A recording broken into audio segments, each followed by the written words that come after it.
get comfortable. Turn the lamp down or off entirely and let the room settle around you.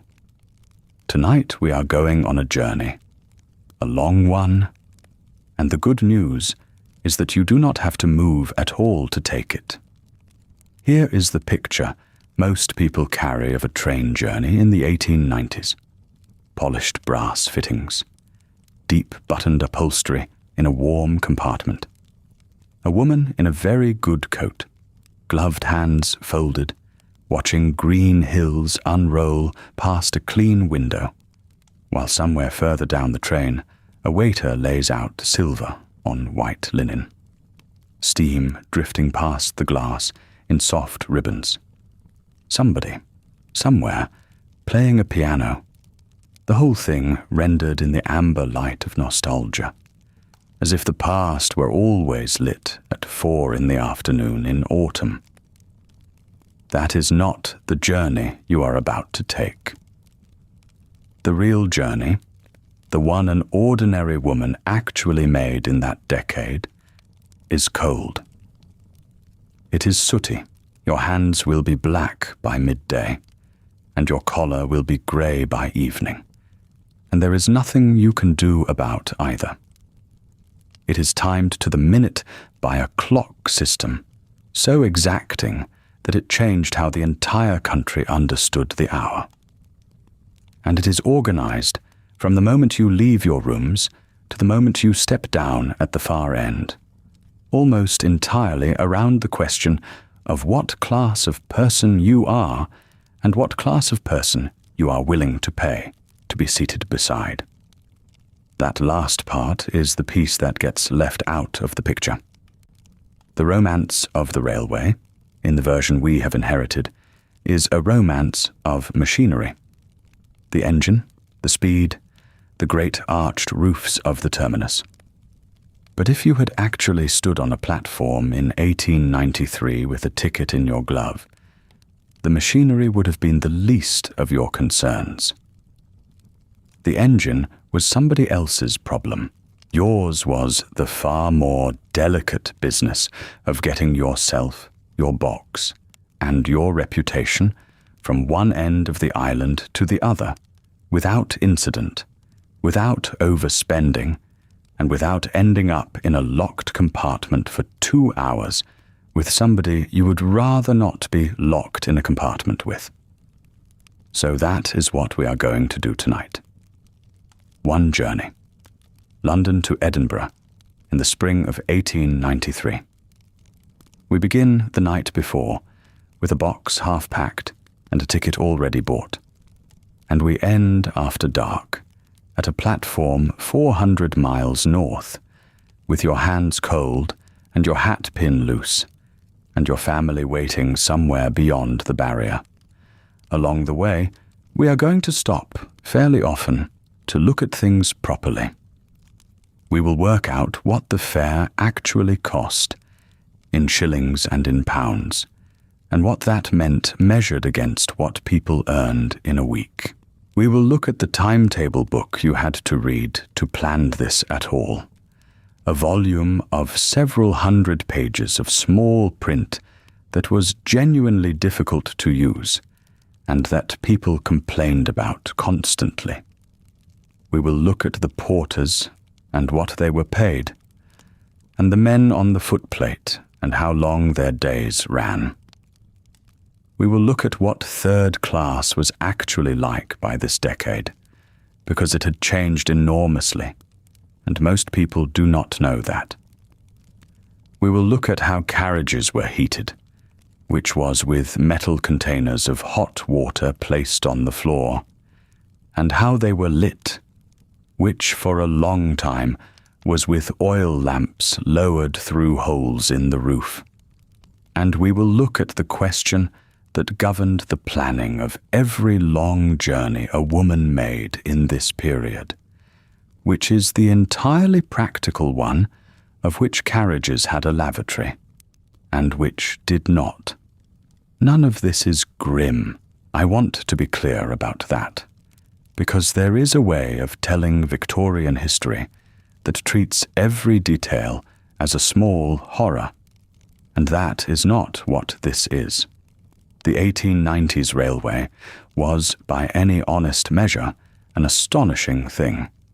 It let a woman of very modest means cross an entire country between one dawn and one dark, for a sum she could just about manage, sitting on a padded seat under a roof.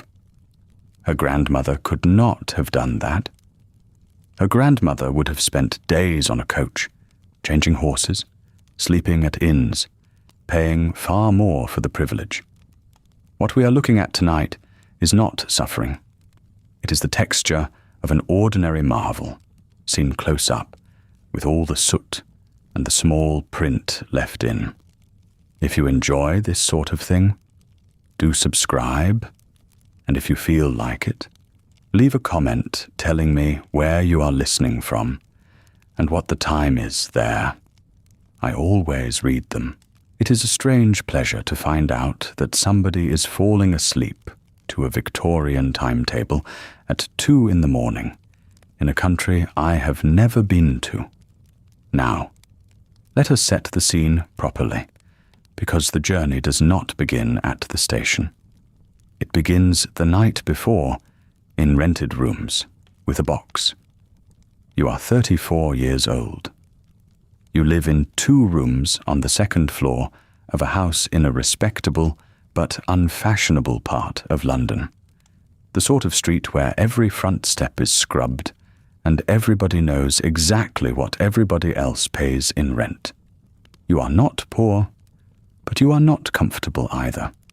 You occupy that enormous, middling band of people who keep accounts, who own 1 good coat and 1 good hat, and expect both to last several years, and for whom a journey of 400 miles is not a casual undertaking, but a thing planned weeks ahead and saved for.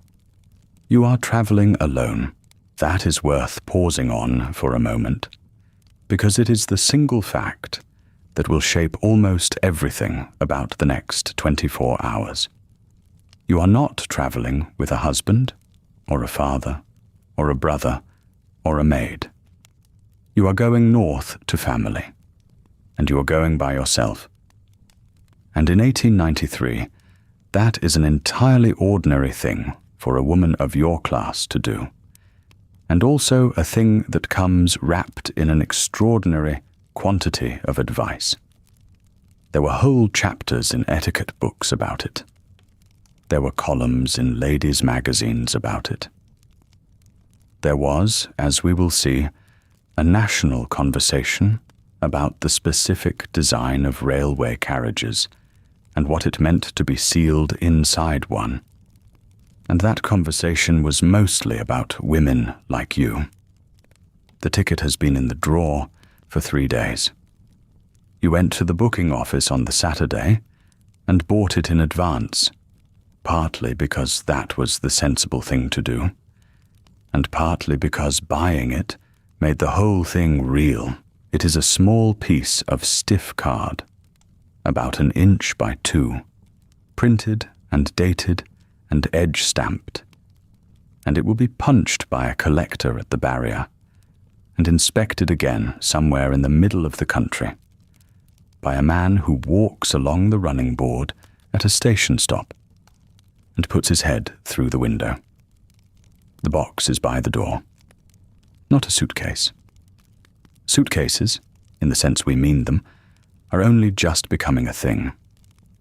What you have is a travelling box, wooden framed and covered, with a strap around it, and it is heavy enough that you cannot carry it more than about 20 yards without setting it down. This single physical fact, the weight of your own luggage, will determine several decisions tomorrow morning and cost you actual money. Outside, the street is doing what a London street does at 10 at night in spring. Somebody's window is open. A cart goes past. The gas lamp at the corner is hissing very slightly, the way they did. A sound so constant that nobody in the city could hear it any more. Your rooms smell of the coal you burned in the little grate this evening, and of the tea you made too strong because you were nervous and wanted something to do with your hands. You have set the alarm, or rather, you have arranged to be woken, because the train leaves before dawn, and you cannot afford to miss it. Missing it does not mean waiting an hour. It means unpicking an entire plan, and possibly buying a fresh ticket, and certainly arriving at the far end after everybody has gone to bed. And here is the thing I want you to hold on to as we go, because it is the correction that sits underneath this whole journey. We tend to imagine the past as slower than the present, gentler, less scheduled, a world before the tyranny of the clock, where people moved at the pace of the weather, and nobody was ever in a hurry. The railway is precisely where that stops being true. Not gradually, not by degrees. The railway is where the modern experience of time arrives, fully formed, and imposes itself on the ordinary person. And by 1893, it has been doing so for 2 full generations. The train you are catching tomorrow leaves at a specific minute. Not roughly, not thereabouts. At a minute printed in a book, coordinated with a clock in a station office that is itself coordinated with a clock 400 miles away. And if you are 3 minutes late, you will watch it go. That is the world you are stepping into when you close that door tomorrow morning. Not a leisurely one, a punctual one. Sooty, cold, crowded, extraordinary, and punctual to the minute. So, the box is by the door with its strap done up. The ticket is in the drawer, and in the morning it will be in your glove. The lamp is nearly out. Down in the street, the gas is hissing.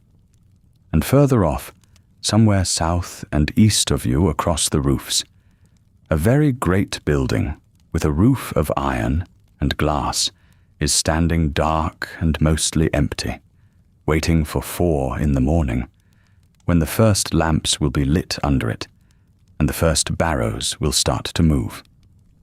Let the room go soft around you. Let the sound of the street go quiet. And let us go back to a cold morning in London, before the light.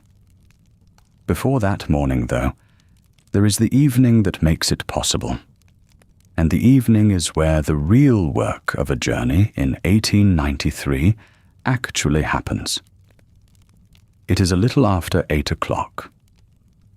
You are 34 years old. You keep 2 rooms on the 2nd floor of a house, in a street of houses exactly like it, north of the river, in a district that is neither poor nor comfortable, but sits in the narrow band between them where most of London actually lives. Your rent is 8 shillings a week and includes coal, or is supposed to.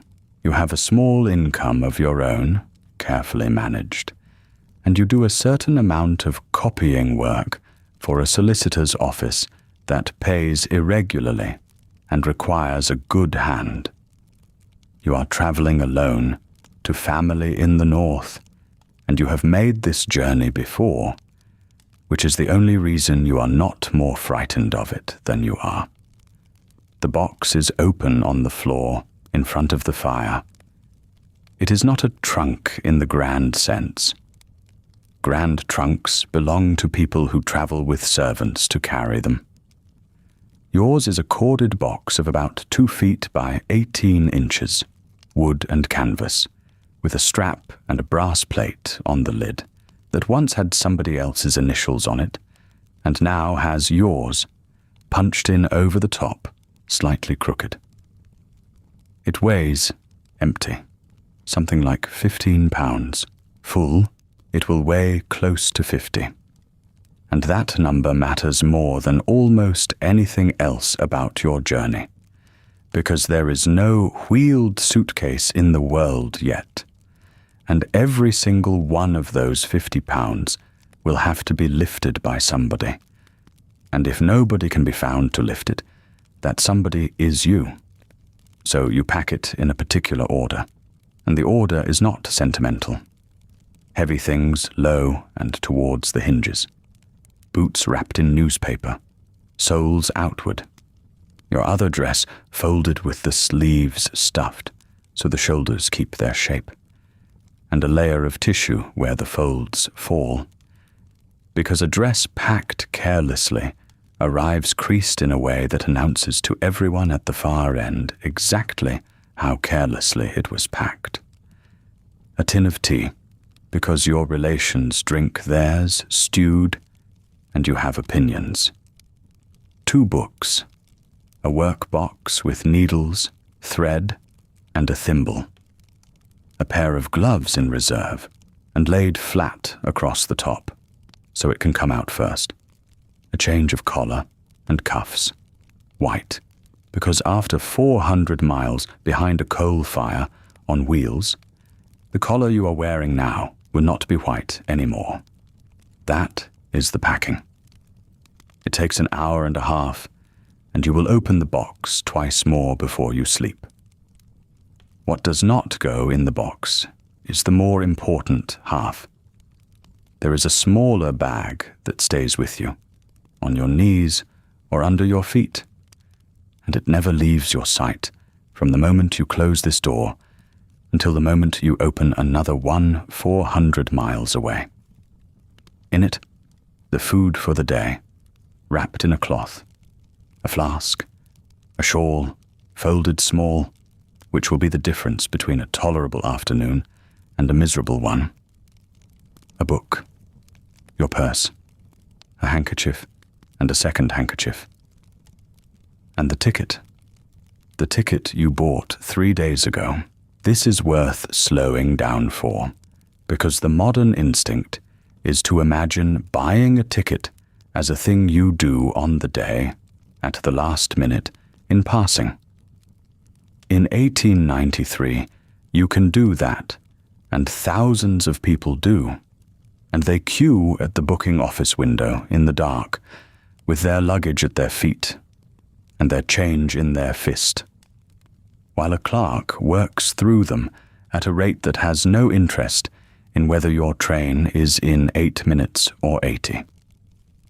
If your journey is short, that is fine. If your journey is 400 miles, and you have exactly 1 train that connects properly, you go 3 days early, in the middle of a weekday afternoon, when the booking hall is nearly empty, and the clerk has time to answer a question. The ticket itself is a small, stiff card, about 2¼ inches by 1 inch and a bit, printed in a colour that tells anyone glancing at it what class you have paid for. It is dated. It is numbered. It came out of a wooden rack behind the clerk's window, where the tickets for every destination sit in tight columns. And when he pulled yours, he pushed it through a little machine that stamped the date on the back with a thump you could feel through the counter. That system, the pre-printed numbered card in the rack, was invented by a station master in County Durham some 50 years earlier, and it will still be in use, essentially unchanged, within living memory of people not yet born. It works. It is countable, auditable, and impossible to argue with, which is precisely the point. And the price of that card is the fact that shapes everything else about your day.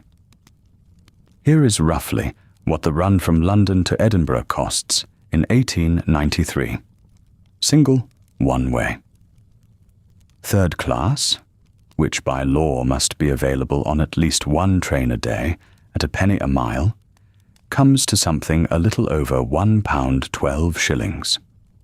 Second class runs to around £2. First class, in a carriage with deep upholstery and a lamp you can actually read by, is closer to £3 and can be more. Now hold those numbers against what people earn. A skilled man in a trade, a compositor, a fitter, a carpenter in steady work, is bringing home somewhere near 35 shillings a week in London in these years, and less outside it. A clerk in a decent office might have £120 a year, which is a shade over £2 a week, and out of that he is expected to dress like a gentleman. A general servant in a household of moderate means gets her board and lodging, and perhaps £16 a year in cash. A woman doing plain needlework at home, working long days, may see 10 or 12 shillings a week and count herself lucky. So the third-class fare to Scotland is roughly a week's wages for a skilled tradesman. The first-class fare is nearly 2. For the needlewoman, it is a month of work, and it is therefore not a fare at all. It is a fantasy. This is why the great majority of journeys taken in England in the 1890s are short ones, and why the long ones are made for reasons that justify the cost. A funeral, a wedding, a new position, a last chance to see somebody. Nobody in your street travels 400 miles for pleasure, and if they did, they would tell everyone about it for a year. You are traveling second class, and you have thought about that decision more than you would admit to anybody. Third would save you very nearly 8 shillings, which is a week's rent. But third, on a night-touching journey of 11 hours, in a carriage where the seats are boards or thin cushions, and the compartments fill and empty at every stop with whoever is going, is a different kind of day, and you have made your calculation, and you have paid the extra, and you will spend part of tomorrow afternoon quietly wondering whether you were right, which leaves the book on the table, open, with a slip of paper marking the page. Bradshaw's Guide is not a timetable in the sense you might expect. It is a monthly volume of well over 1,000 pages of the smallest legible type anyone has yet contrived to print, containing the services of every railway company in the kingdom, and there are dozens of companies, each with its own pages, its own conventions, its own footnotes. It costs 6pence. It is sold at every bookstall, and reading it is a genuine skill, acquired rather than instinctive, of the sort that a person either possesses or very visibly does not. The columns run downward, station by station. Each column is one train. To find your journey, you must first know which company owns the line you intend to use. Then find that company's section. Then find the correct table within it. Then read down the column. And this is where people come to grief. Read the footnotes. The footnotes are where the truth lives. A cross means the train does not run on Sundays. A letter means it stops only to set down passengers from beyond a certain point, which means it will pass through your station without opening a door. Another mark means it conveys a through carriage that will be detached at a junction and attached to a different train entirely. And if you are in the wrong half of the train when that happens, you will wake up in a siding somewhere you never intended to be. There are marks for trains that run only in July and August. There are marks for trains that require a supplementary fare. There is a mark that means, in effect, ask at the station. People wrote comic essays about the difficulty of Bradshaw. Travellers boasted about their fluency in it, the way one might boast about a language. And underneath the joke is a real thing, which is that the ability to plan a long journey correctly, alone, without being sent astray, was a form of competence that a great many people simply did not have, and it was one of the quiet reasons that some people's worlds stayed small. You have it. You have read down the column 3 times, and you have checked the connection at the far end, and you have written the whole thing out in pencil on a slip of paper in your own hand, times and station names, because you do not intend to be balancing a 1,000-page book on your knee in a moving carriage in poor light. The slip goes in your glove with the ticket. The fire is low. You bank it and set the guard. The alarm clock is wound and set for 4, which is not a time you have any affection for, and which will feel considerably worse when it arrives than it does now. The candle is beside the bed, with the matches under it. Your clothes for the morning are laid over the chair in the order you will put them on, and the box sits by the door in the dark, corded, strapped, and heavier than you would like, waiting for a man you have not met yet to lift it onto a barrow. The clock does what you paid it to do, and it does it in the dark. 4 in the morning in London in November is not a time of day so much as a condition. There is no grey at the window. The room holds the cold it has been collecting since midnight, and the fire you banked so carefully has gone down to a dull red seam under the ash, enough to be encouraging and not nearly enough to be useful. You strike a match, the candle catches, and the room assembles itself around it in the wrong colours, everything yellow on one side and black on the other. Dressing in the cold is a skill you have, and it has an order to it. Stockings first, and quickly, because bare feet on bare boards at this hour will set the tone for the whole day. Then the chemise, the corset laced by feel and by long practice, the petticoats, the wool skirt you chose deliberately because it is dark and will not show a full day of smuts. The bodice buttons up the front, which is the entire reason you own it, since there is nobody here to do a back fastening for you, and you are not in the habit of asking landladies for help at 4 in the morning. Over that, the jacket. The travelling coat goes by the door with the box. Your hair takes longer than everything else combined. It always does. You do it in front of a small mirror by candlelight, pins held in your teeth, working mostly by touch, because it must survive a journey of some 16 hours under a hat and still be presentable to relatives at the far end of it. You put in more pins than you strictly need.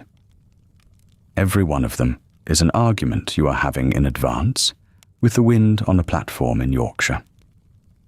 Breakfast, if the word applies, is bread and butter cut the night before, and a cup of tea made from the kettle you set on the revived fire. You eat standing up at the table. You are not hungry, not truly, not at this hour, but you know the shape of the day ahead, and you know that the next reliable food is a long way off, and so you eat it anyway, methodically, the way you would take a dose of something. The tea is too hot, and then, within about 4 minutes, too cold. You drink it in that narrow window between. Then the last things. The fire raked out, the candle wick pinched, the key left where you agreed to leave it, and the door, and the stairs, and the street. The street at 4:30 is a different city. Not empty, which is what people always expect, but occupied by an entirely different population than the one that will hold it at noon. The lamps are still burning, each one with its own small ring of yellow, and its own particular smell as you pass under it. There is a policeman on the corner who watches you and your box and decides, correctly, that you are nothing to do with him. There is a coffee stall further down with 2 men standing at it, and the smell of it reaches you before the light does. The milk carts have not come yet. The market traffic has, though. You can hear it somewhere east of you.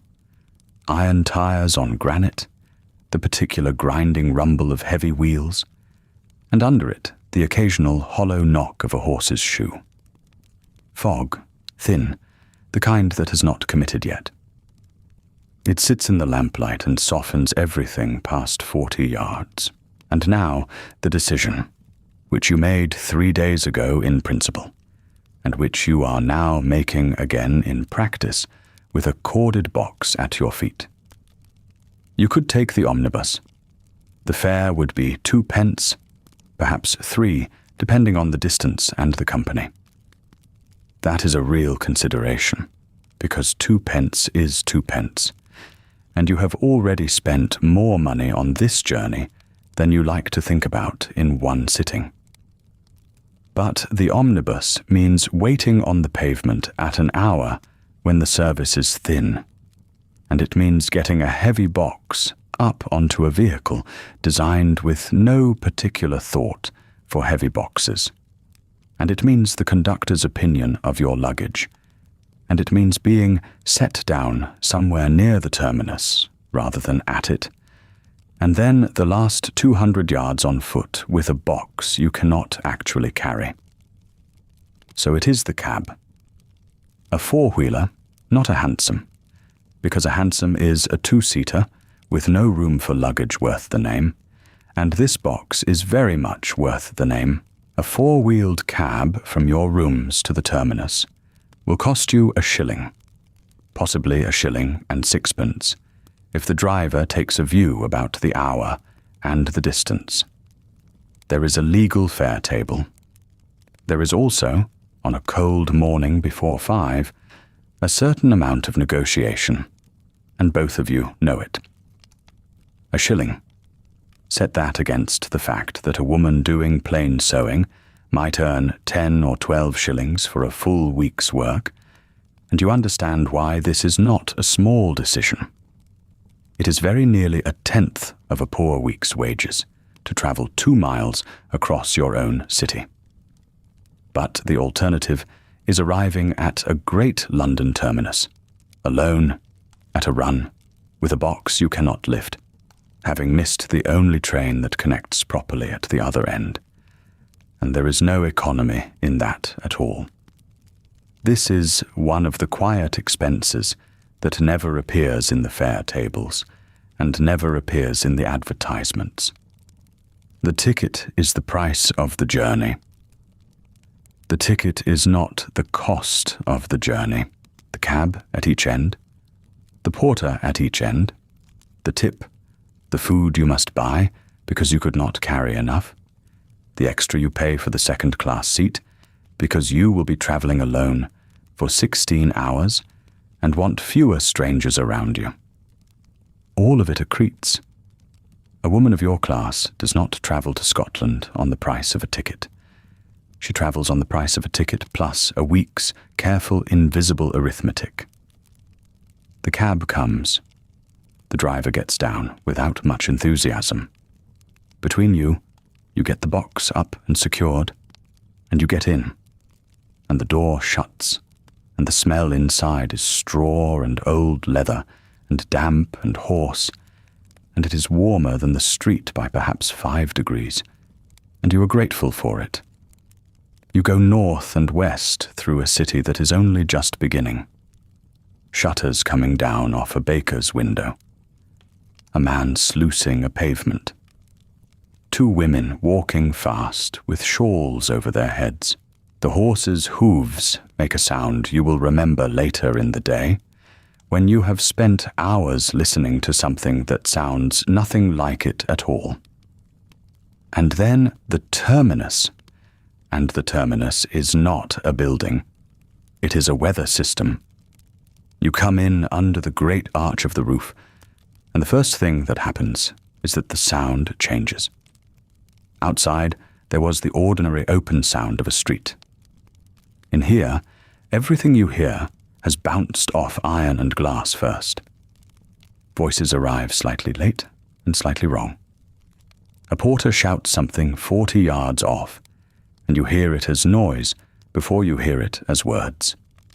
Somewhere ahead, a locomotive lets off steam, and it is not a whistle, but a long, uncontrolled hiss that goes on far past the point where you expect it to stop, and it fills the whole space, and then stops all at once, and the silence after it is briefly enormous.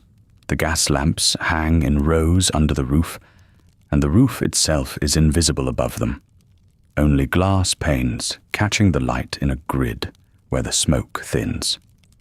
There is smoke. There is always smoke. It lies in a layer at height, moving slowly, and the lamplight cuts up into it. And the smell, which is the thing you will carry in your clothes for 2 days. Coal smoke, first and dominant, sulphurous and gritty. Under that, hot oil and hot metal, a sharp mechanical smell that has no equivalent in ordinary domestic life.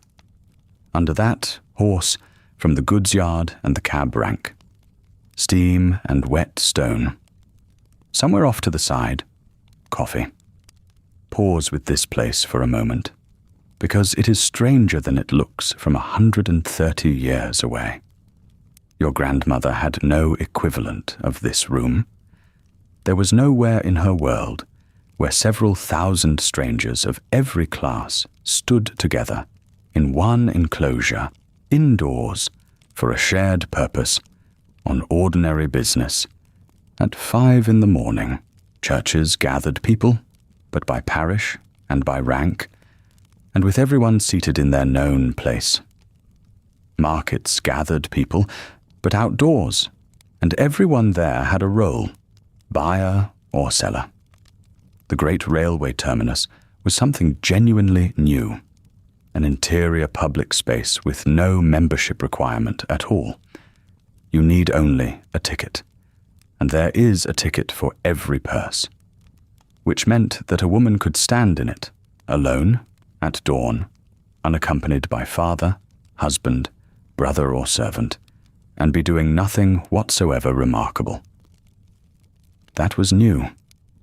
It made a certain kind of person deeply uneasy, and you can read their unease in the advice literature of the whole period, in the endless printed instructions about what a lady should do, where she should wait, whom she should speak to, and how she should hold herself. The instructions exist because the freedom exists. Nobody writes rules about a thing that is not happening. The clock over the concourse says 12 minutes past 5, and here is where the popular picture of this age goes wrong, more than anywhere else. People imagine Victorian travel as leisurely, gentle, a slower world, moving at a considerate pace. Stand here and look up at that clock, and you will see the truth of it, which is that this is the most precisely timed environment any ordinary person in history had ever been required to operate inside. Your train leaves at 10 minutes to 6. Not about 6. Not shortly before 6. At 10 minutes to 6, and if you are on the wrong side of the barrier at 10 minutes to 6, the train goes north without you, and your ticket becomes a piece of card. You have 38 minutes, a box you cannot lift, and a platform you have not yet found. A porter finds you before you find him. That is how it usually works, at this hour, on a morning train out of a great London terminus. They watch the doors. They can tell in a glance who has luggage in a cab, and who is carrying a bag they intend to keep on their own knees. And they move toward the first sort with a speed that would be alarming if you were not so glad to see it.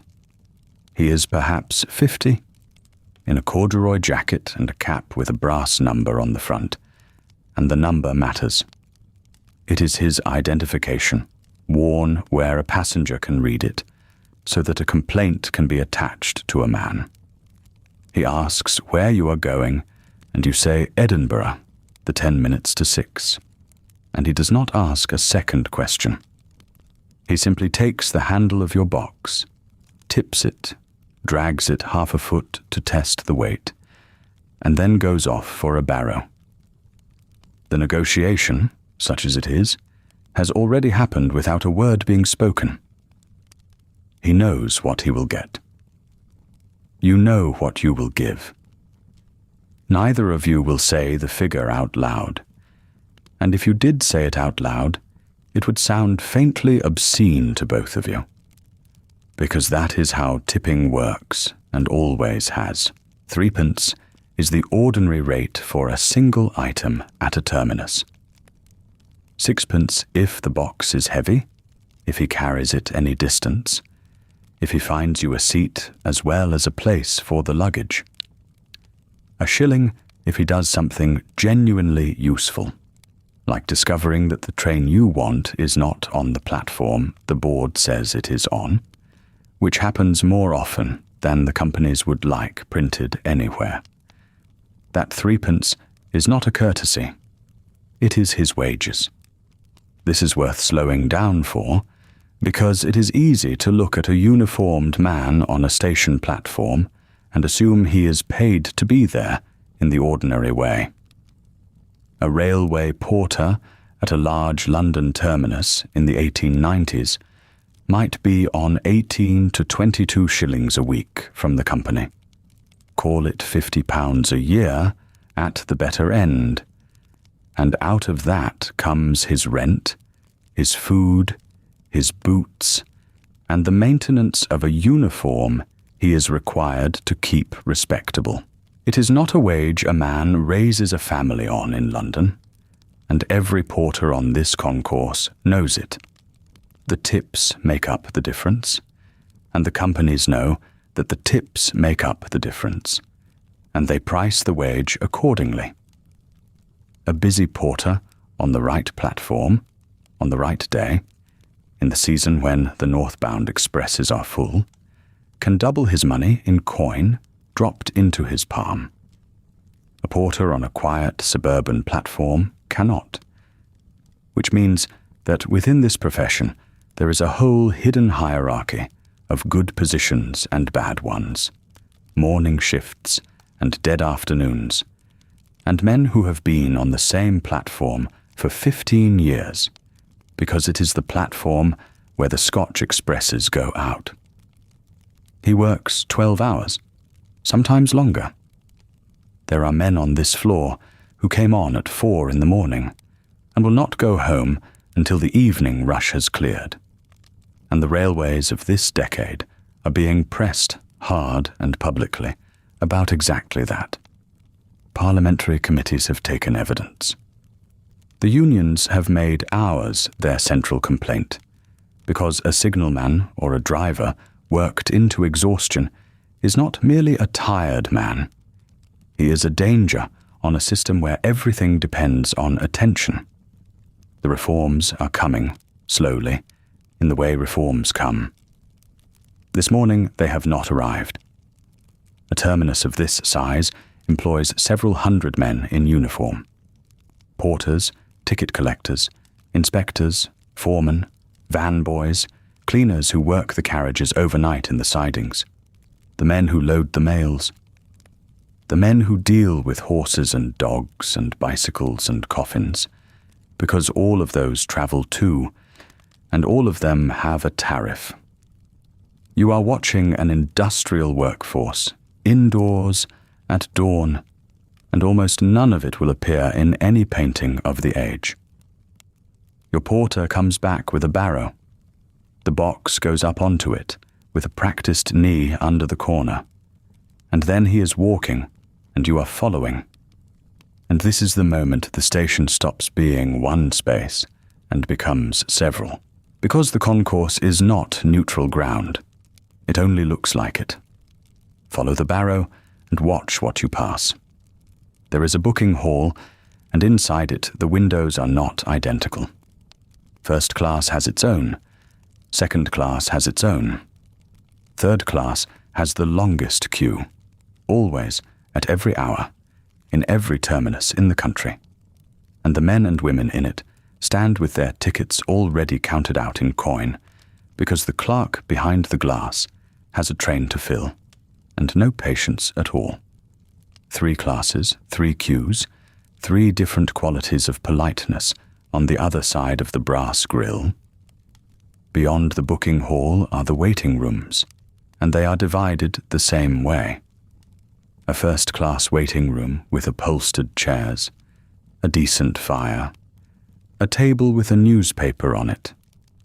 A second-class room, plainer, benches with a little padding, a smaller fire, a third-class room which may be a bench under the roof, and maybe nothing at all, depending on the station and the year, and how much the directors cared. Then the refreshment rooms, divided again. Then the lavatories divided again, and charged for a penny in the slot, which is where the phrase comes from, and which is not a joke to a woman travelling with 4 shillings for the whole journey.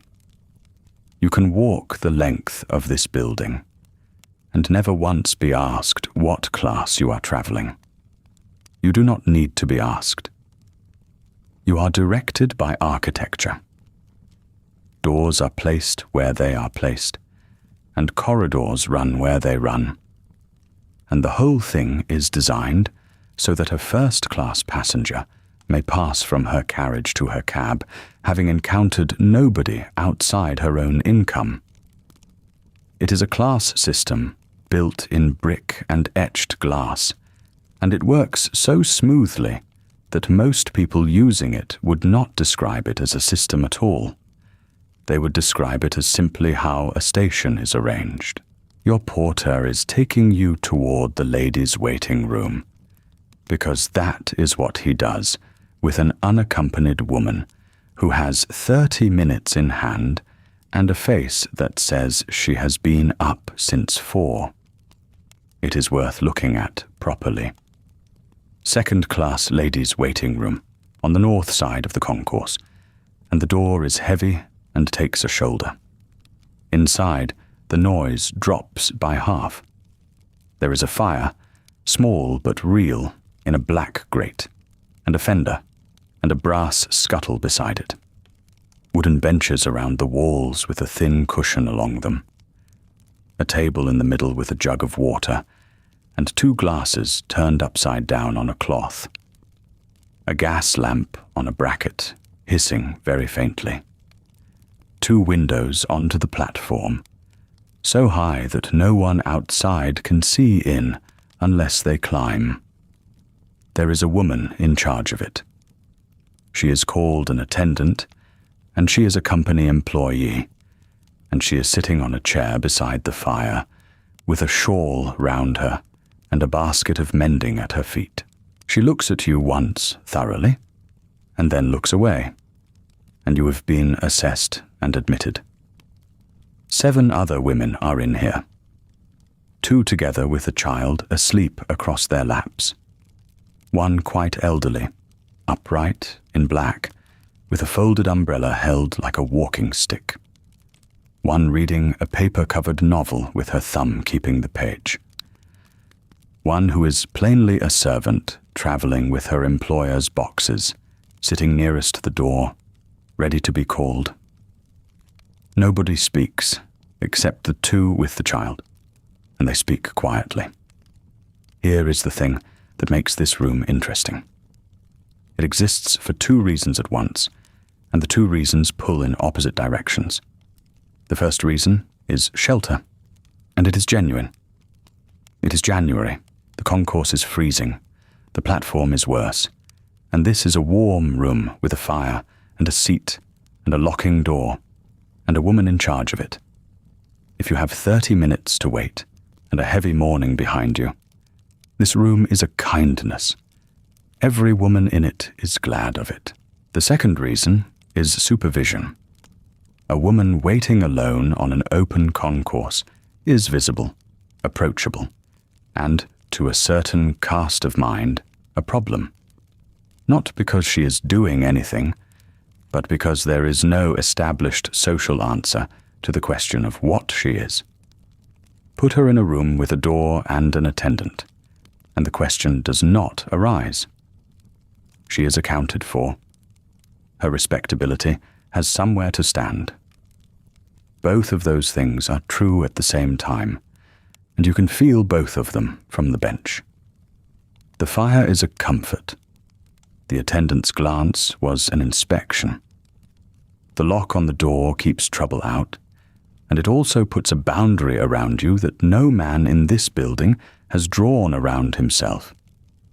You sit, you put your ticket into your glove, where you can feel it against your palm, because a ticket loose in a pocket is a ticket lost, and the fare to Edinburgh is not a sum you can produce twice. 19 minutes past 5. 22. At 26 minutes past, the attendant lifts her head, and a moment later you hear it too. A change in the pitch of the noise outside, the particular clatter of a barrier being opened, and a queue beginning to move. The woman in black stands up first. The servant is already at the door. Out on the concourse, the porter is waiting with your barrow exactly where he said he would be, which is worth every penny of the sixpence you will give him. And the two of you go together toward the barrier, where a collector in a peaked cap stands with his clippers. You hand him the card. He turns it, reads it, punches a small, neat hole through the corner with a sound like a beetle in wood, and hands it back without meeting your eyes. And the platform opens up ahead of you. Long, gaslit, roofed in glass and iron and smoke, with the train standing along the whole length of it, breathing. The train is longer than you expect. It always is. From the barrier, you can see perhaps half of it before the curve of the platform, and the hanging smoke take the rest, and the far end simply disappears into a grey that might be another 100 feet of carriage, or might be the end of the roof. Somewhere down there, out of sight, the engine is standing with its fire built up, and its safety valve lifting in short, irritable breaths. You walk. The porter walks beside you with the barrow, and neither of you hurries, because there are still 11 minutes. And a woman running down a platform is a woman who has misjudged something. The carriages are lettered and numbered along their upper panels, painted and lined out in the company's colours, varnished until the reflections of the gas lamps run along them in long yellow smears.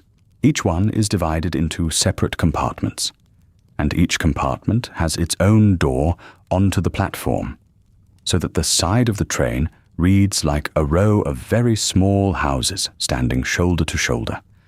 Door, window, door, window, door, all the way down.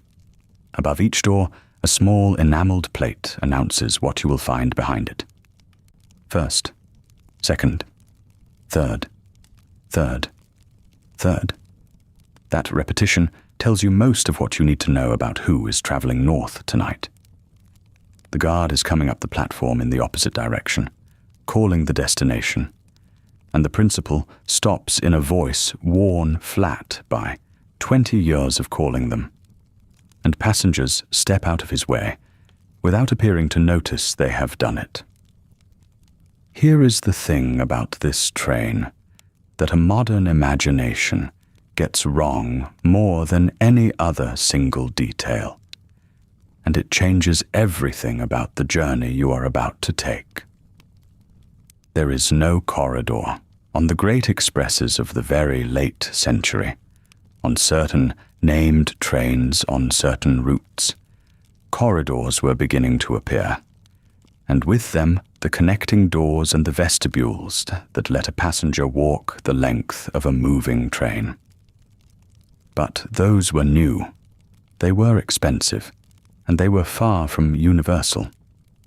The carriage you are about to step into is built on the older pattern, which is the pattern most British passengers still knew in the early 1890s. A rigid box, perhaps 30 feet long, divided crosswise into 4 or 5 sealed compartments, each one with a bench facing a bench, a door on either side, and no interior connection to anything at all.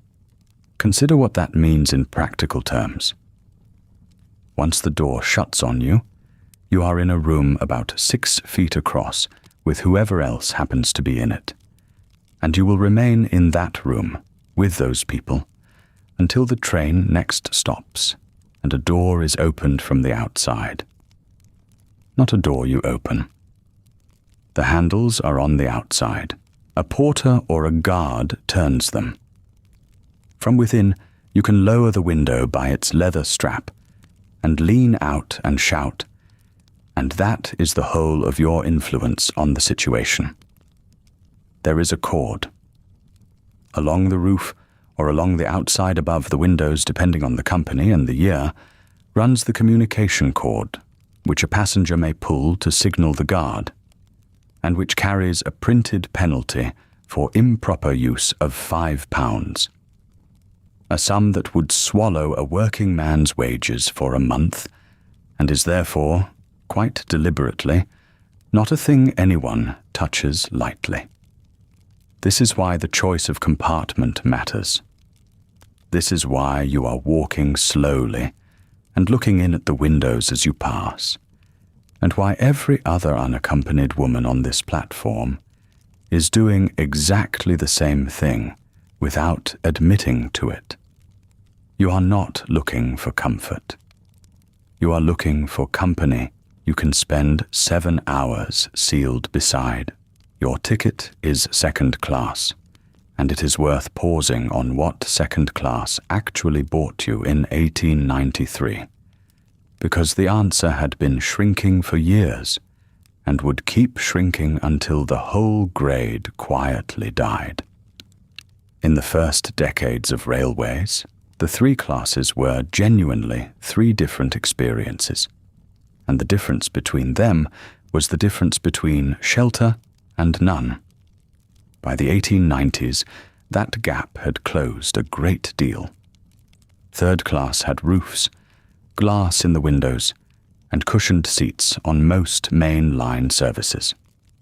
Companies competing for the enormous volume of third-class traffic had improved it steadily, because that was where the money now was, which left second class stranded in the middle, paying appreciably more for a set of advantages that had grown thin.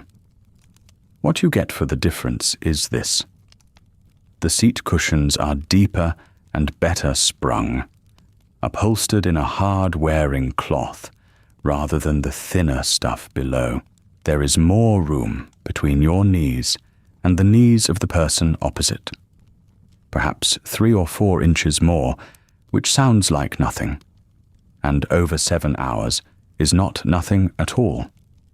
There are armrests dividing the bench into defined places, so that a compartment built for 5 holds 5 and not 7.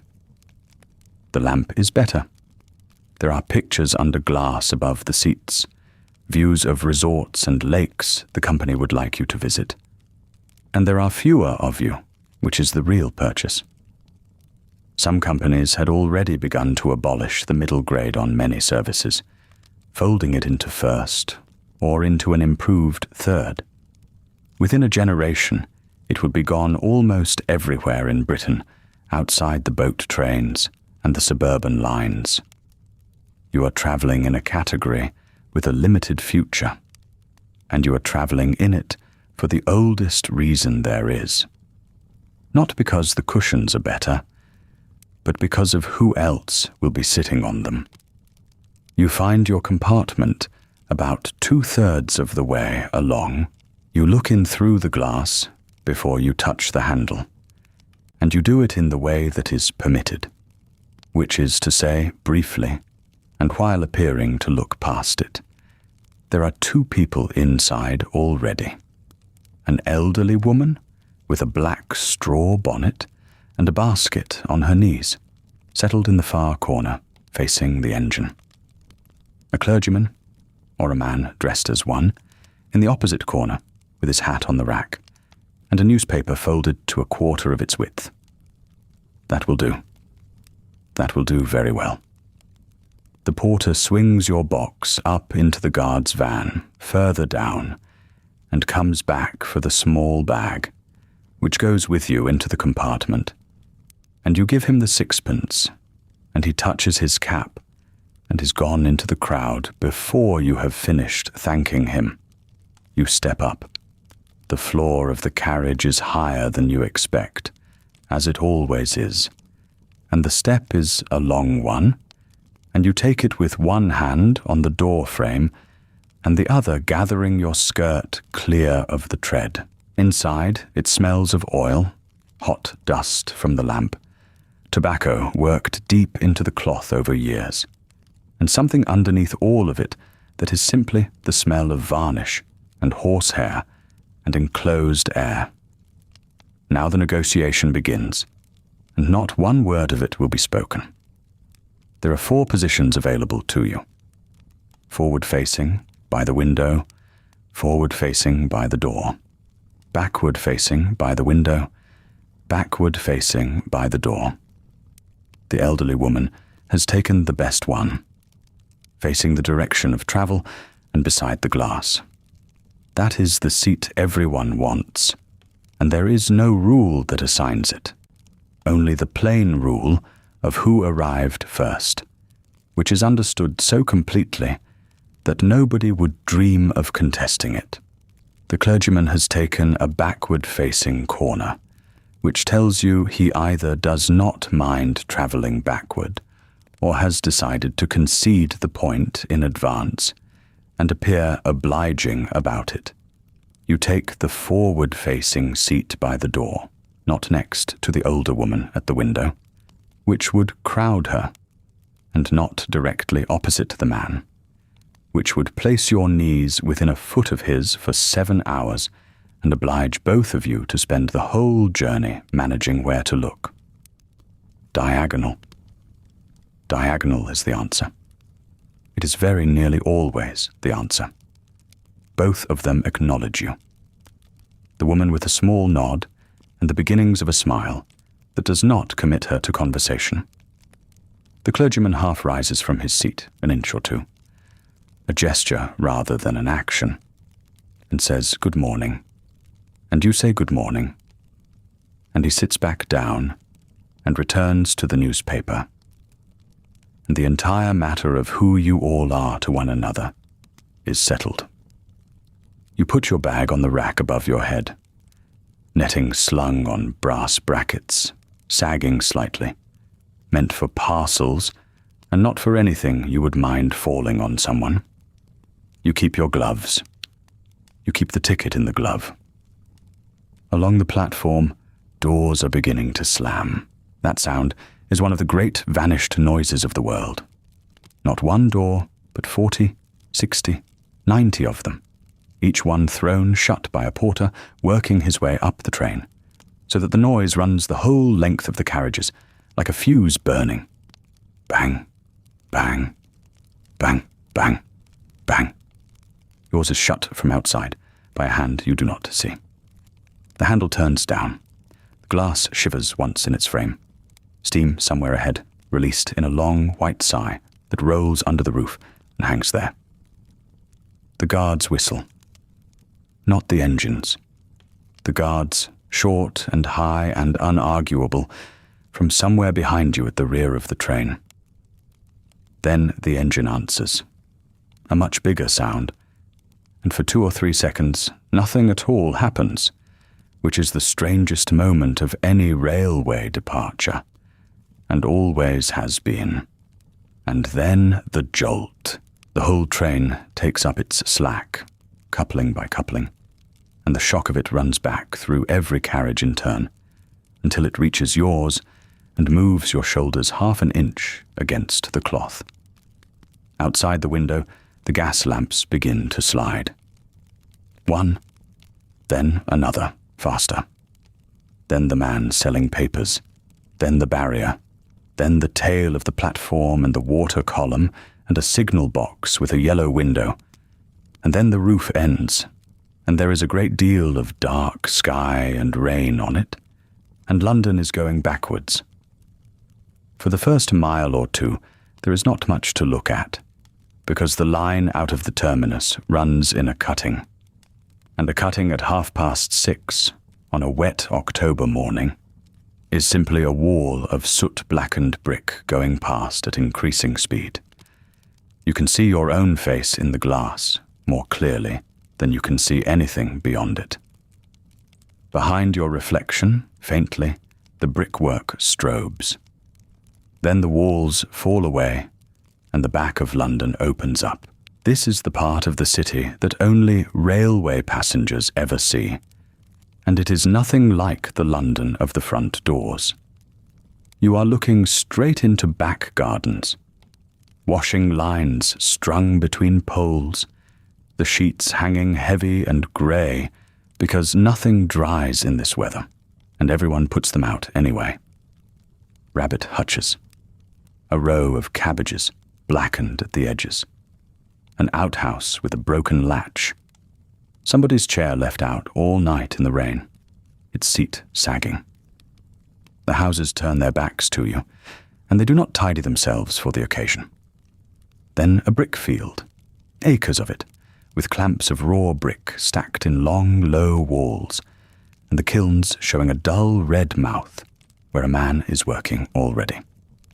Then a canal, brown and flat, with a barge tied up, and a horse standing at the towpath, in the way that horses stand when they have hours to wait.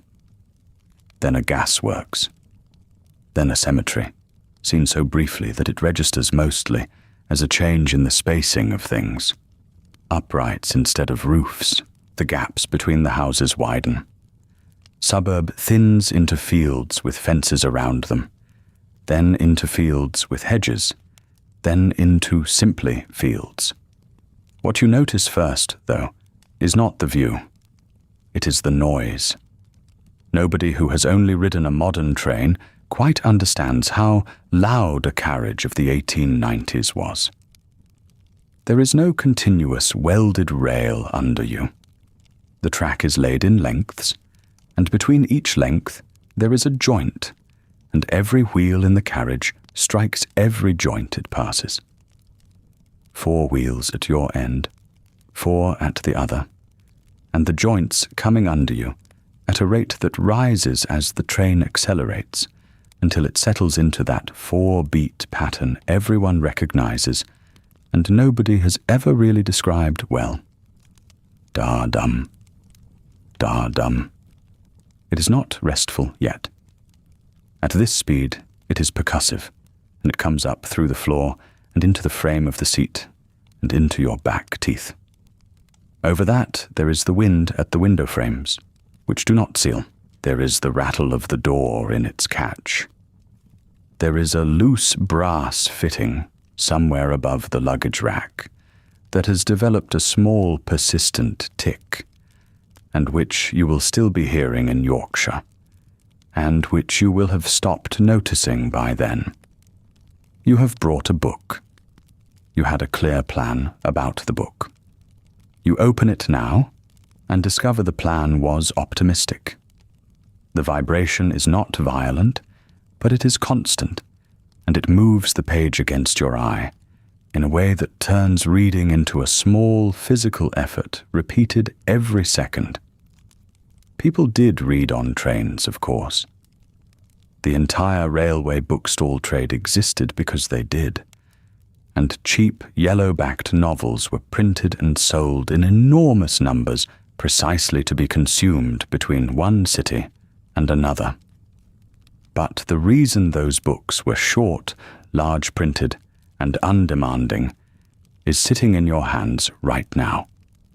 You manage a page and a half, lose the line twice, and let the book rest on your knee with your thumb in it. And there is the cold. This is the thing the pictures never carry. A carriage in October is not warm. The heat that exists in it is the heat of the people in it, and whatever the foot warmer under your boots still has left in it, and the draught comes in at the window frame, in a thin, steady blade that finds the side of your neck no matter how you arrange the shawl. You will be negotiating with that draught, in one form or another, for the next 11 hours. Now, the speed. You are doing, at this point, something in the region of 50 miles an hour, and it will rise a little once the line straightens out.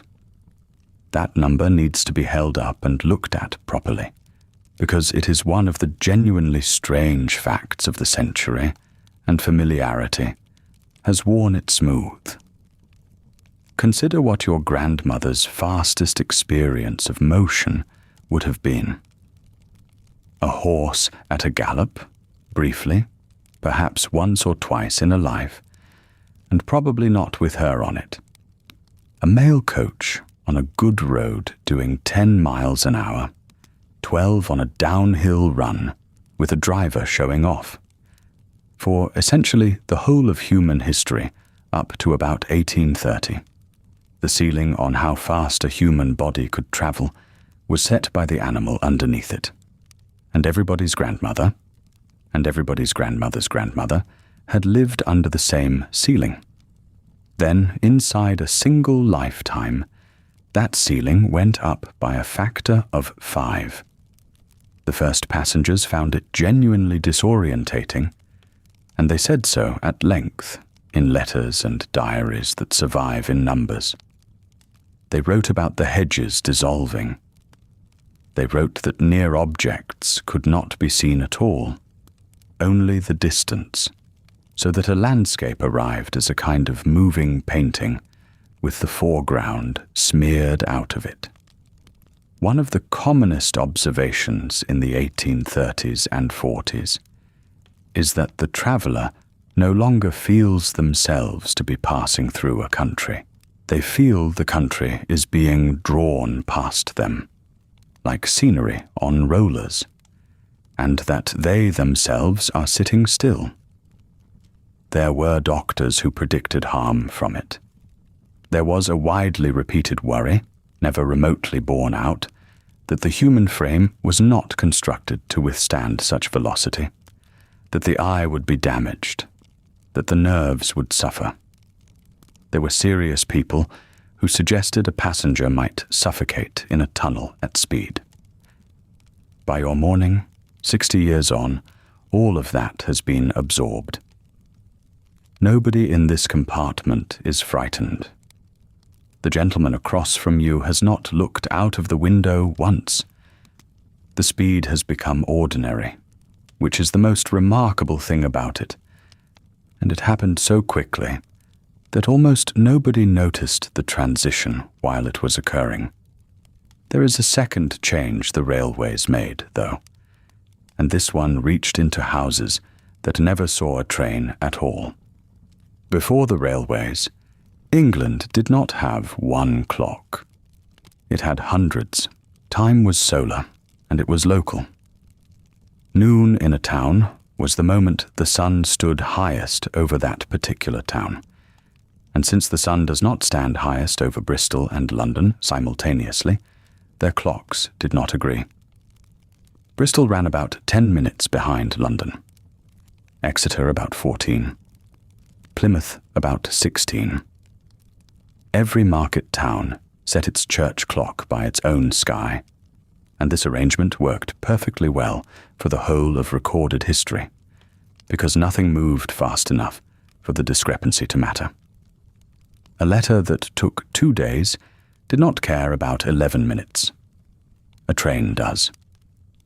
The moment you attempt to publish a timetable covering 400 miles, local time becomes an unworkable nuisance and a real danger.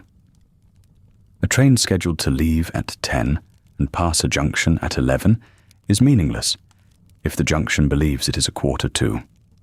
2 trains on one line, run to 2 different clocks, is not a scheduling inconvenience. It is a collision. So the companies simply overrode it. From the 1840s, they ran their entire operations on London time, signalled up the line by telegraph, and the station clock in every town became the one clock that was certainly correct. Some places resisted, in the way places do. There were church clocks fitted with 2-minute hands for a while, one for the town and one for the railway, which is such a perfect little monument to a society changing its mind that it is almost too neat to be true. And yet it was done. Eventually the argument ended the only way it could. In 1880, Parliament made Greenwich time the legal time of the whole country. Think about what that means for the ordinary run of a life. Your grandmother lived by the sun over her own parish.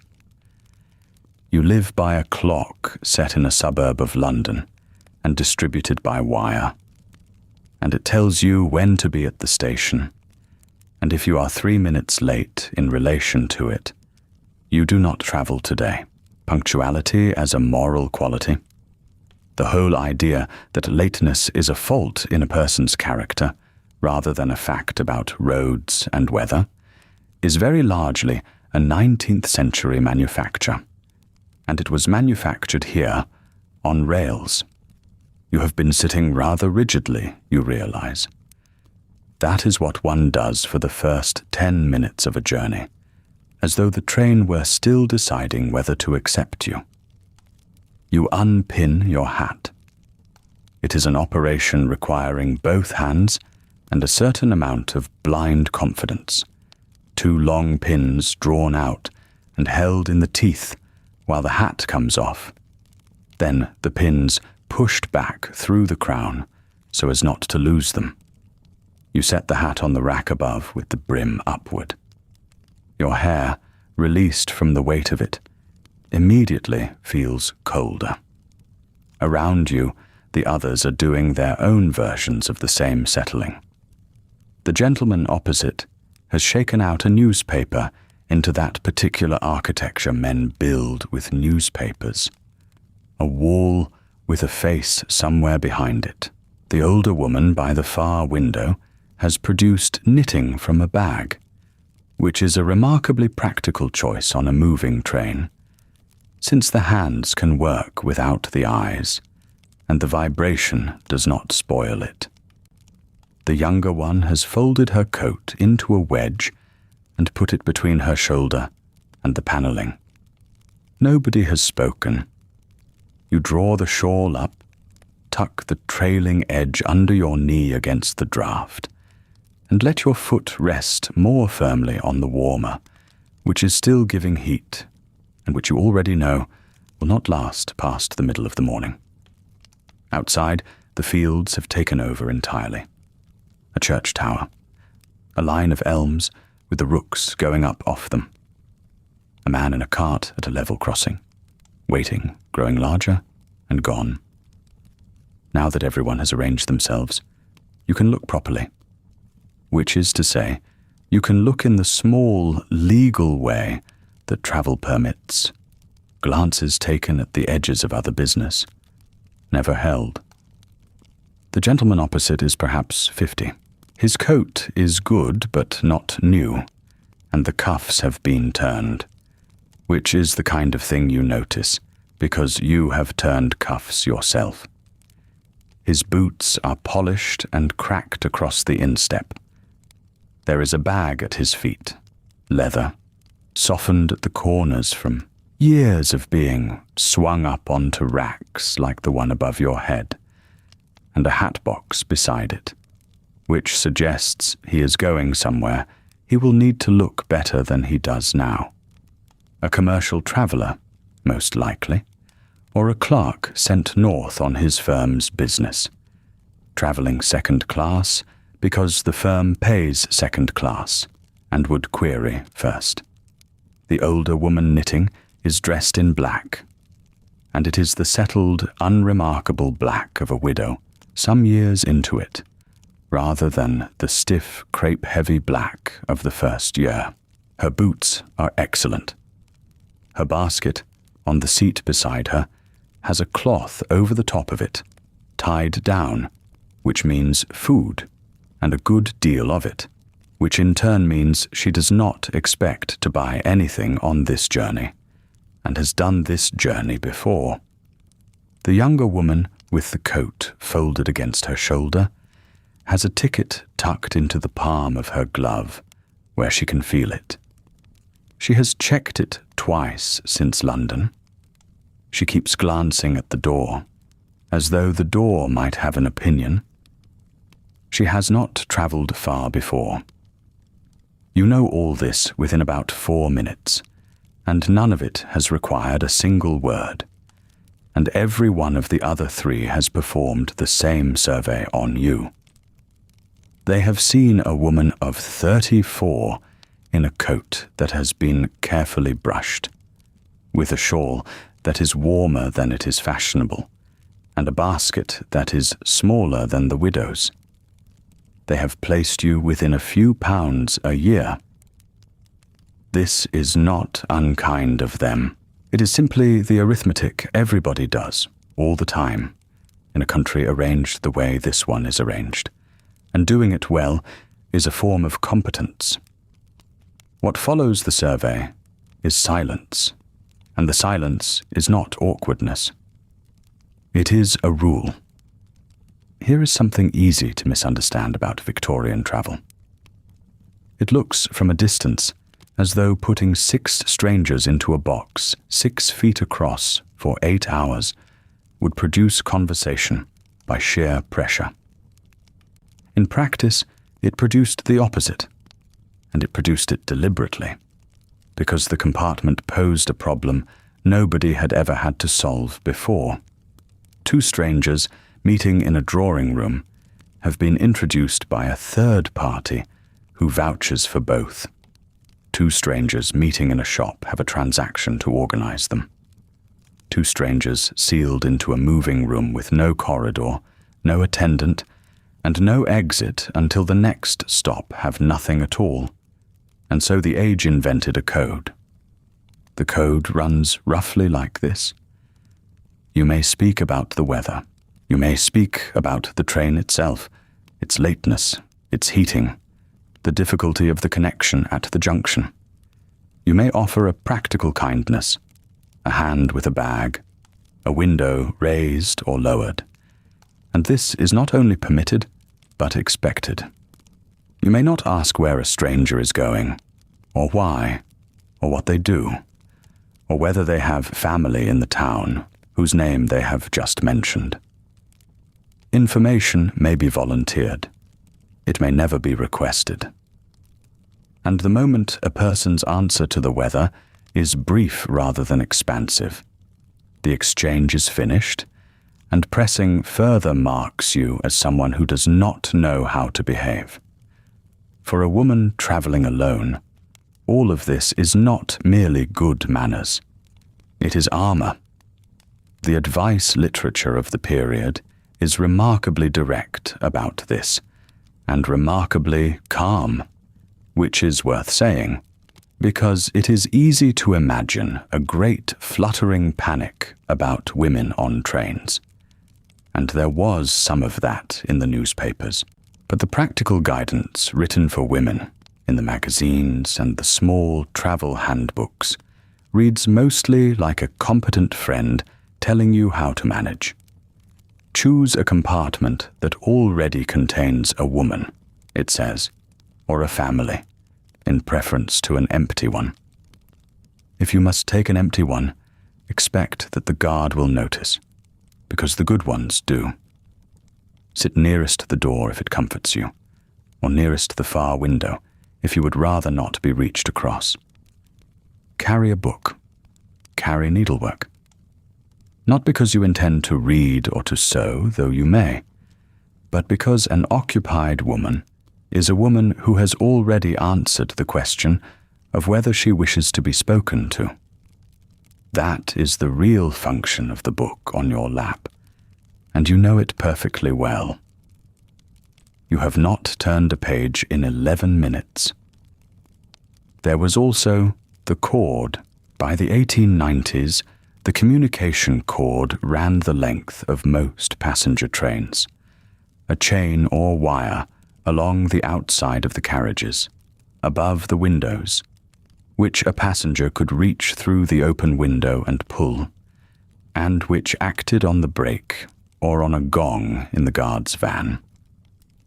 It had been made compulsory by legislation 2 decades earlier, and improved several times since, and the notice about it was printed in the compartment, and the notice mentioned the penalty for pulling it without proper cause, which was £5.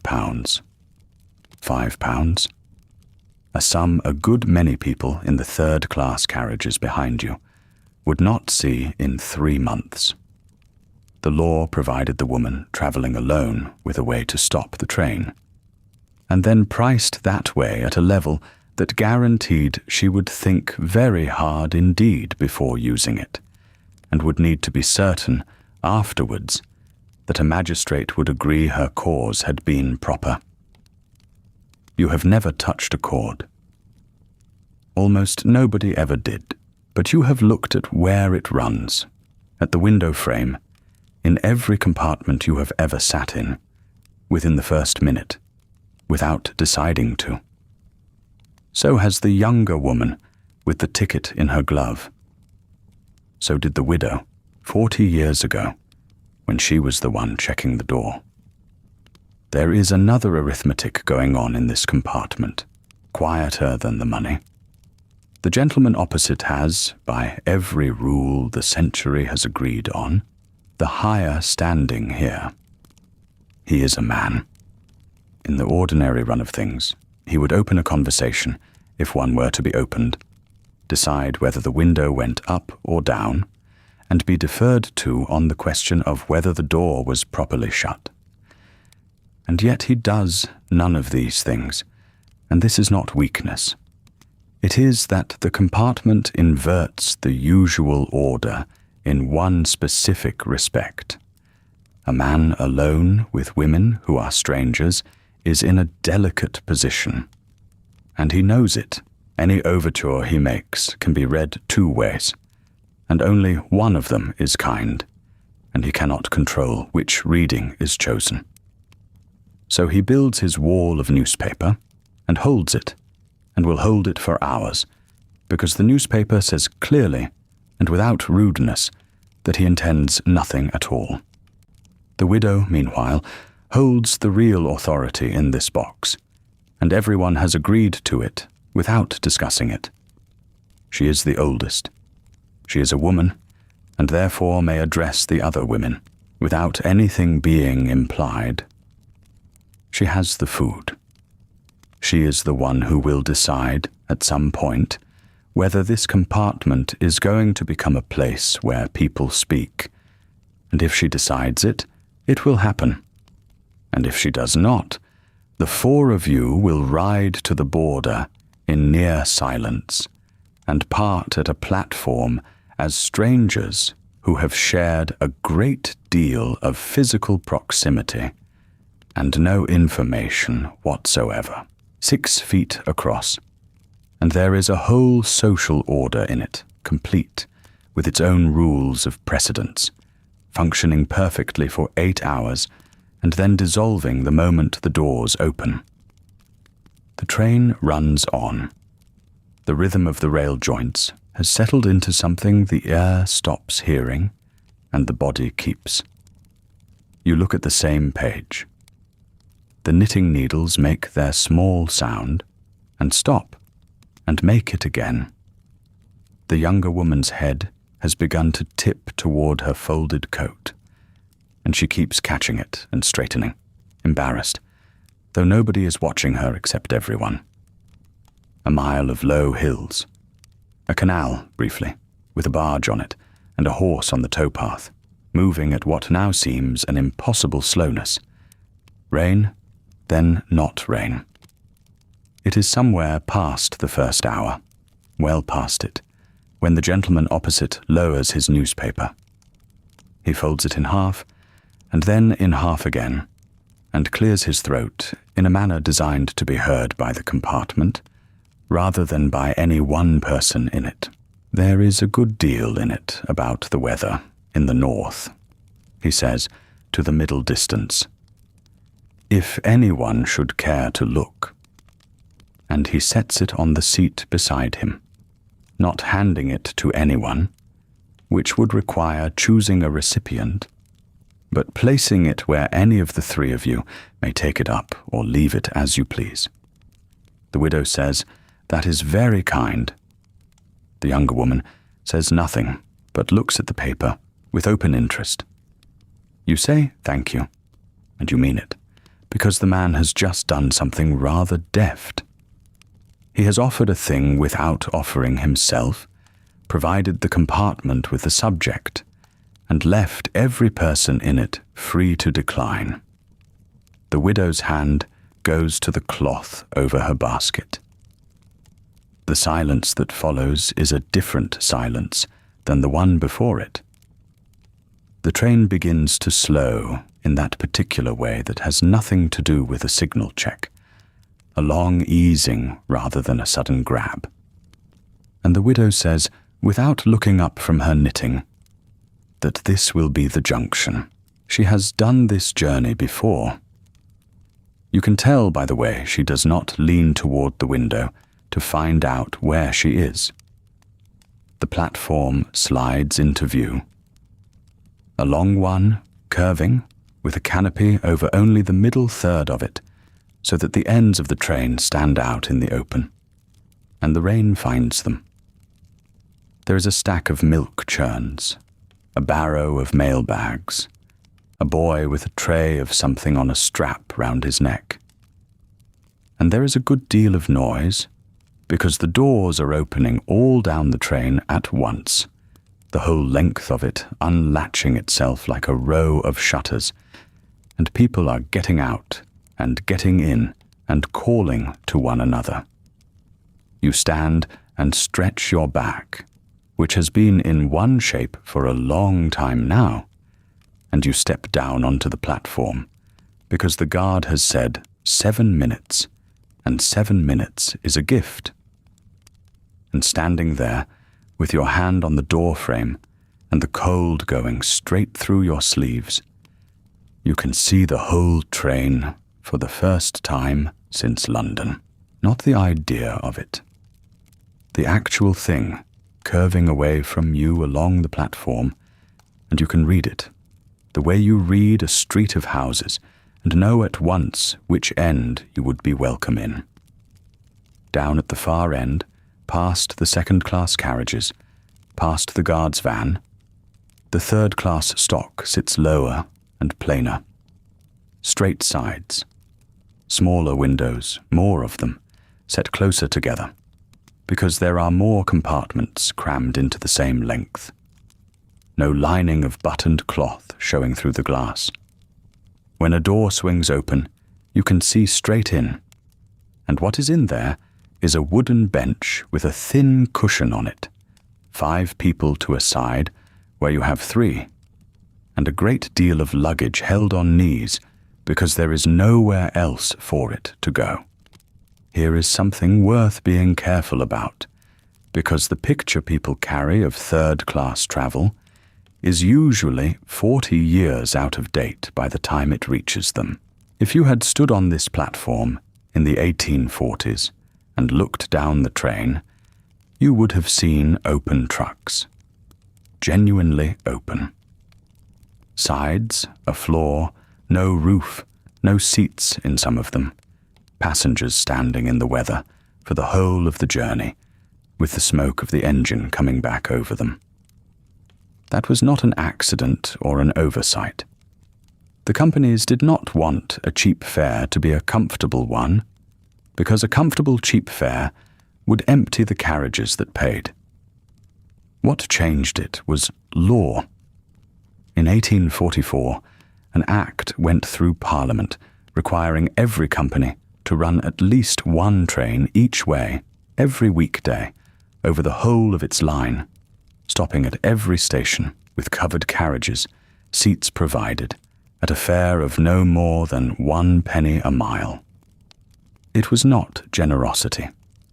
It was a minimum, imposed from outside, and the companies met it in the beginning with the worst possible service at the least possible hour, scheduled to be as tedious as the letter of the law permitted. But something happened that the companies had not expected. The cheap trains filled.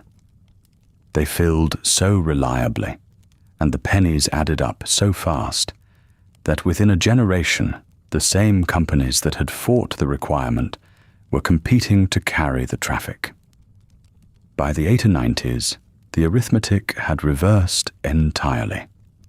Third-class passengers are now the overwhelming majority of everyone the railways carry. The great expresses running north, including the one you are standing beside, take third-class carriages as a matter of course, and take them at speed, because a train full of penny-a-mile passengers moving quickly earns more than a train half full of comfortable ones moving slowly. So what you are looking at down the platform is not a punishment carriage. It is a plain one.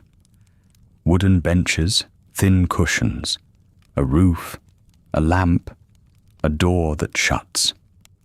Crowded and cold and loud and entirely respectable. The difference between what you paid and what they paid is worth setting out plainly, because it is the whole reason you are standing where you are standing.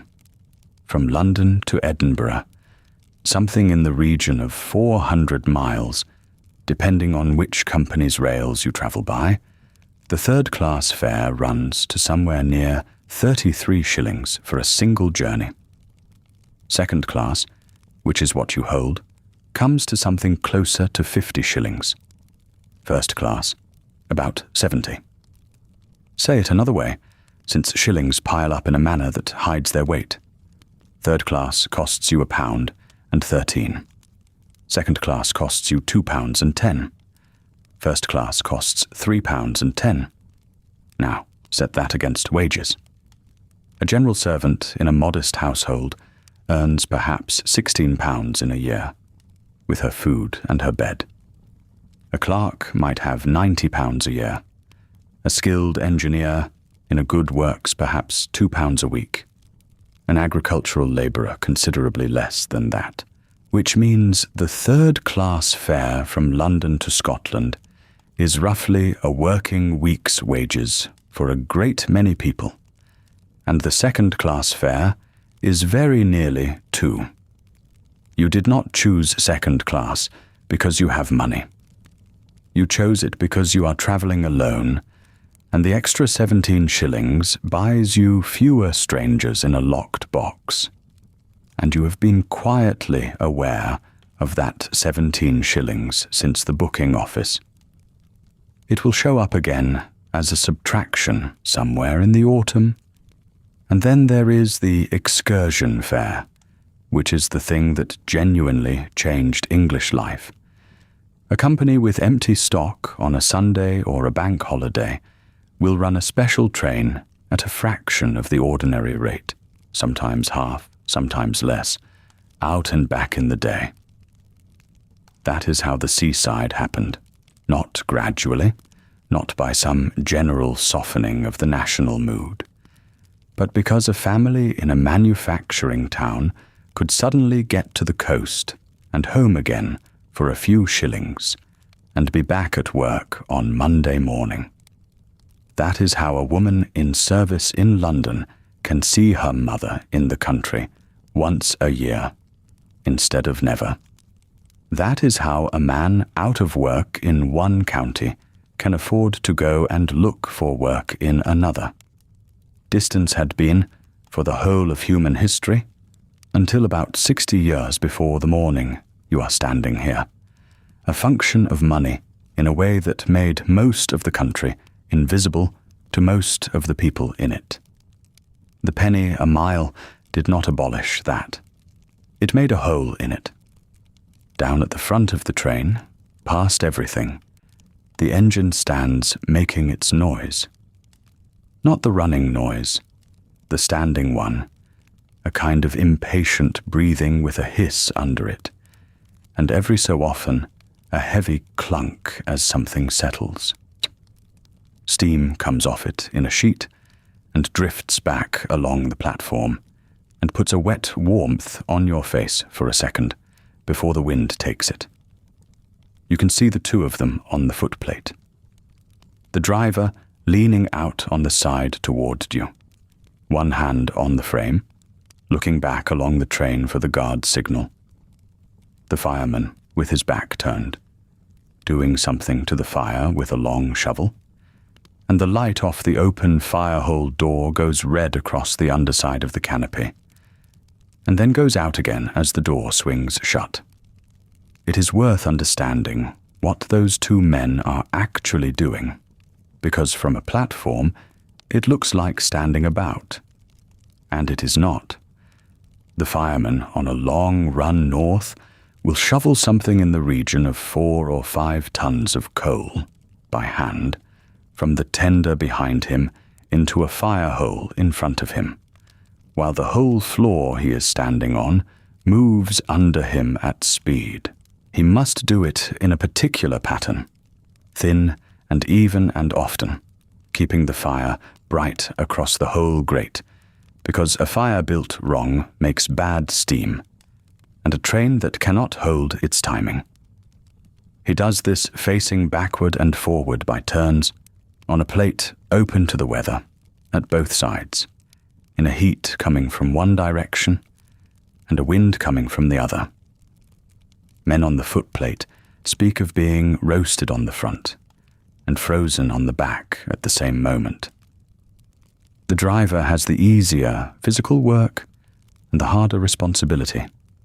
He must know the road, which means knowing by heart every gradient, every curve, every signal, every place where the line dips or climbs over hundreds of miles, well enough to run it in fog and in darkness.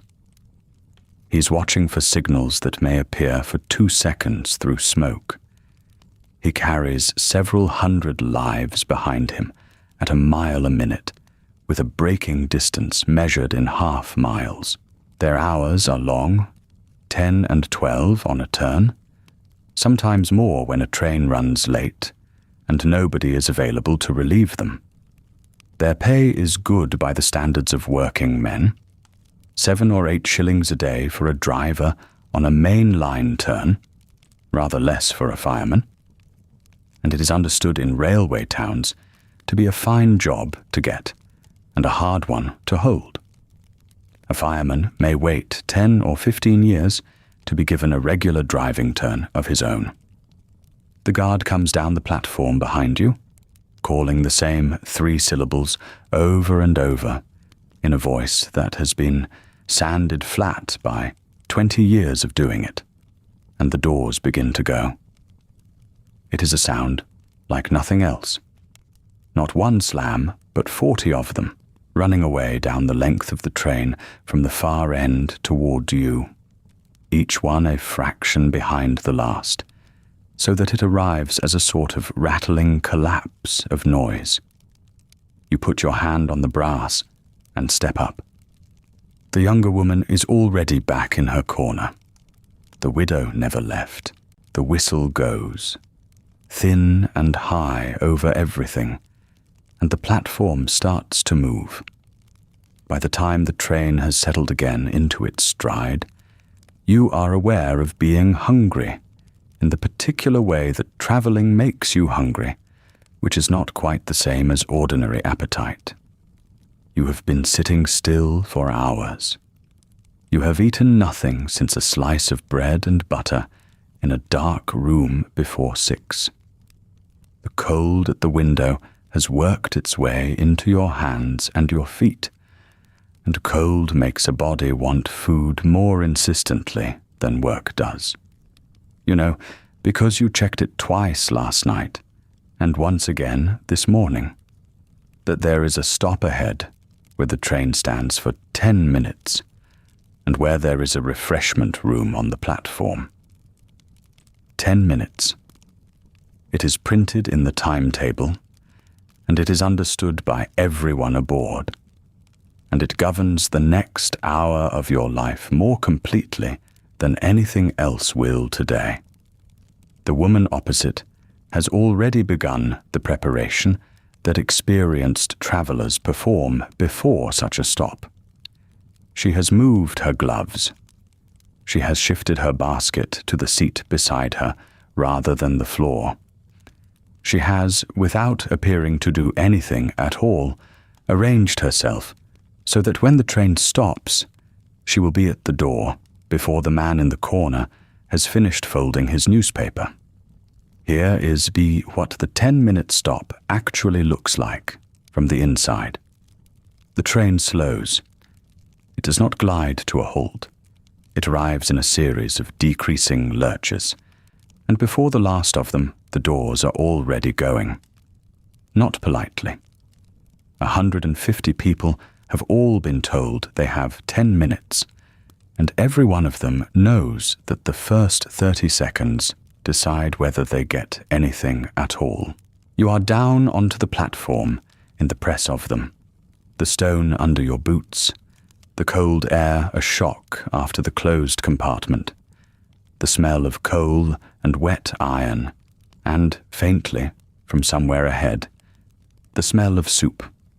The refreshment room is a long, low chamber with a counter down one side and a coal fire that is too small for the room, and never has been anything else. Behind the counter stand 2 or 3 women in white aprons, working at a pace that no ordinary shop would ever require, because their entire trade arrives in a single wave 4 or 5 times a day, and then vanishes. On the counter, under glass domes, and on plates, and in urns, is what a British railway offered a traveller in the last decade of the century. Pork pies in a raised crust, sold by the individual pie. Sandwiches, which means 2 slices of bread, with a scrape of something between them, curling slightly at the corners. Buns of the plain seed variety, and Bath buns with sugar on top. Sponge cake under a dome, a tray of hard-boiled eggs, cold sausage, cheese. In winter, a great urn of soup, thick brown, hot enough to burn you, and therefore impossible to drink in the time available, which is a joke that had already been made 10,000 times by 1893, and would be made 10,000 more. And tea in thick white cups, with no handles worth speaking of, poured from an urn that has been kept at the boil since morning, and has extracted from the leaves every last atom of bitterness they contained. The reputation of railway refreshment food was, by this date, entirely settled and entirely bad. It was one of the standing jokes of the age, along with the weather and the price of coal. Novelists used it. Comic papers used it. Dickens had written a whole sketch about a station buffet run by a woman who regarded her customers as the enemy, and the reason it landed was that everyone who read it had stood at such a counter and felt precisely that. It is worth understanding why the food was bad, because the reason is structural rather than personal. A refreshment room served a trade that arrived in violent bursts and disappeared entirely between them. It could not cook to order because there was no order and no time. It had to have everything ready in advance for a crowd whose size it could only estimate. Anything that would not survive 4 hours sitting on a plate could not be sold at all. So the whole menu drifted over decades toward things that were dense, dry, keep-in, and cheap. The pork pie was not on that counter because anybody loved a pork pie. It was there because a pork pie in a raised crust will sit under glass all day and still be exactly what it was in the morning, which is to say, edible and no more. There is also the matter of the contract.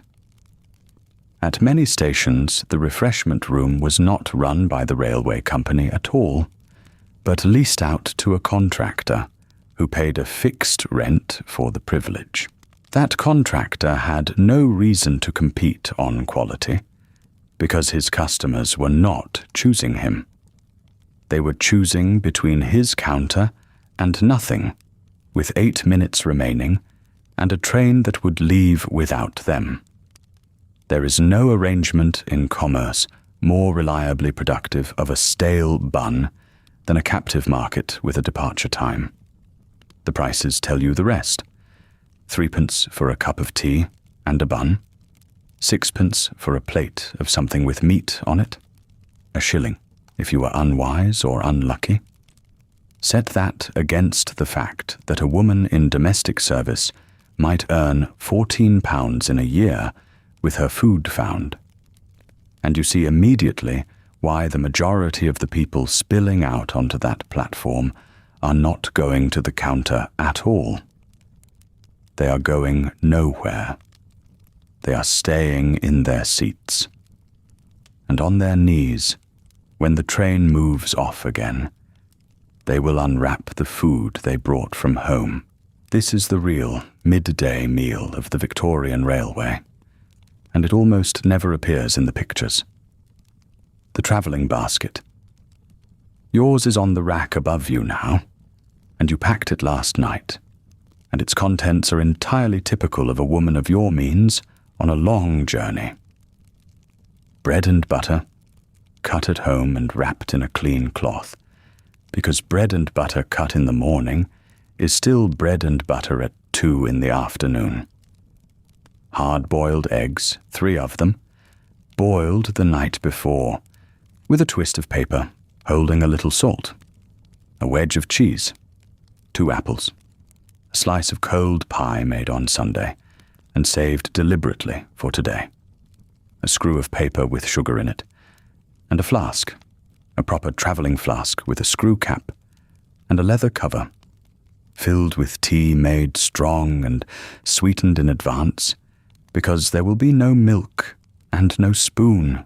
The whole thing is engineered around a single problem, which is that you must eat it on your knees, in a moving box, without a table, without hot water, without anywhere to put down a knife, and without making a spectacle of yourself in front of 3 strangers who are eating their own. Nothing in that basket requires cutting. Nothing in it will leak. Everything can be eaten with the fingers and folded back into its cloth in 4 seconds if the train stops and somebody new opens the door. Advice books of the period gave women detailed instruction on how to pack such a basket, and the instructions read exactly like the instructions for provisioning a small expedition, because in a sense, that is what a long journey was. You will not be able to buy what you have forgotten. You will not be able to keep anything warm. Take more than you think you need, because delays happen. And a woman who has run out of food 4 hours from her destination has no remedy at all except to sit there and be hungry. Meanwhile, some 15 carriages ahead of you, a different meal entirely is being served, and it is one of the genuine novelties of the decade. The dining car had arrived. The first regular restaurant car in Britain had run in the late 70s, and by the early 90s, the great expresses on the main lines north were carrying them as a matter of course. A dining car meant a kitchen aboard a moving train, with a coal range in it, and a cook working in a space perhaps 4 feet wide, while the whole apparatus rocked and swayed at 50 miles an hour. It meant a proper table, laid with a white cloth, with cruets and glasses. It meant soup, then fish, then a joint, then a sweet, then cheese, served in courses by waiters who had learned to pour wine on a curve. The charge for dinner, in such a car, was around 3 shillings and 6pence, sometimes 5. That is to say, the cost of one meal was roughly what a housemaid was paid for a week's work, and it was on top of a first-class fare that had already cost several pounds. The dining car was not a convenience made available to travellers. It was a luxury made available to a specific and small fraction of travellers, and the railway companies advertised it heavily, precisely because it advertised them. There is a neatness to it that is almost too tidy. The same train, running the same rails at the same moment, carries a man eating turbot from a white cloth, and a family eating bread and cold bacon off their knees, and the distance between them is 15 carriages and an entire social order. Neither party will see the other all day. The train was not designed to bring them into contact. It was designed, carriage by carriage, to keep them apart, while moving them at identical speed toward the identical place. Out on the platform, the bell has gone. You have your tea, bought at the counter after all, because you wanted something hot, and you have drunk it standing, too fast, scalding the roof of your mouth, and you set the cup down on a shelf that already holds 40 cups set down by people who did exactly the same thing. 3 minutes. You walk back along the train, past the third-class carriages, where a woman is passing a bun in through the window to a child who did not get down at all. And you find your carriage letter, and you find your door. Your hands are cold again already. The tea is a small, hot weight somewhere in the middle of you, and will not last an hour. The basket is above your head, and you will open it once the train has settled, when the light has changed a little, and everyone in the compartment has silently agreed that the eating hour has begun. The doors run away down the length of the train, the whistle goes, and you are moving north again. The light has changed. You notice it first not in the sky, but on the back of the seat opposite, where a rectangle of pale gold has been sliding slowly along the upholstery all morning, and has now gone thin and grey, and finally stopped moving altogether. The sun is somewhere behind the cloud on the left of the train, low already, and it is not yet 3 in the afternoon. Outside, the country has hardened.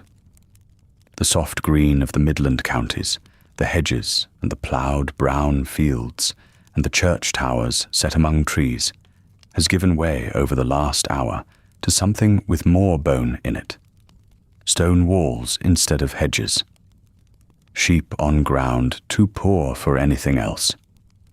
Long shoulders of hill with the grass gone rust-coloured on the tops, and streams that run fast and shallow over stone rather than sitting still in ditches. The farm buildings are grey now rather than red, and they are set low into hollows, built by people who knew exactly which way the weather comes from. Then the rain arrives. Not a storm, just the steady North Country rain that arrives without announcing itself and stays for 3 hours. It comes onto the window at an angle because you are moving, so the drops do not fall down the glass so much as streak sideways and backwards, and where they collect in the lower corner of the frame, the water sits and trembles with the motion of the carriage and never quite runs away. The compartment goes noticeably colder. This is the thing about a railway carriage in 1893 that no photograph will ever tell you. For most of the journey, for most passengers, you are cold. Not dangerously, just persistently, in the feet and the fingers and the end of the nose, in a way you stop noticing, and then notice again every 20 minutes for the rest of the day. The railway companies knew this. Their answer, for something close to 50 years, was a flat metal tin about 2 feet long and 6 inches across, shaped rather like a flattened bottle, called a foot warmer. Here is how the thing actually worked. At major stations, the company kept a boiler and a rack, and a man whose job was to fill these tins with boiling water, cork them, and run them out to the carriages on a barrow before departure. You put your feet on it, or your feet either side of it, and it gave out a genuine and surprising amount of heat for the first hour. By the second hour, it was pleasant. By the third, it was a cold metal object on the floor that you kicked by accident and resented. At an intermediate stop, if the company was a good one, and the stop was long enough, the man would come along the platform with his barrow, open the door, take out your cooled tin, and drop in a fresh, scalding one. You would hear him coming, door after door, the clang of the metal, the brief gust of wet platform air. On some lines, you paid extra for this. On others, it was included with a first-class ticket and could be hired by second-class passengers for a small charge, often 6pence for the journey, and third-class passengers, as a rule, did not get one at all. The plain water version had one obvious flaw, which is that water at 100 degrees cools quickly and then cools completely. So the companies improved it, and the improvement is a small piece of chemistry that ended up under the feet of half the travelling public. They filled the tins instead with a saturated solution of sodium acetate, which holds a great deal of heat as it changes from liquid back to solid, and which can be recharged by boiling. Some designs had a lever or a rod inside that you could pull to start the reaction again, and get a second burst of warmth out of a tin that had gone lukewarm. Passengers pulled that lever with enormous satisfaction. It is one of the very few pieces of railway equipment of the period that an ordinary traveller could personally operate, and people enjoyed it out of all proportion to the heat it produced.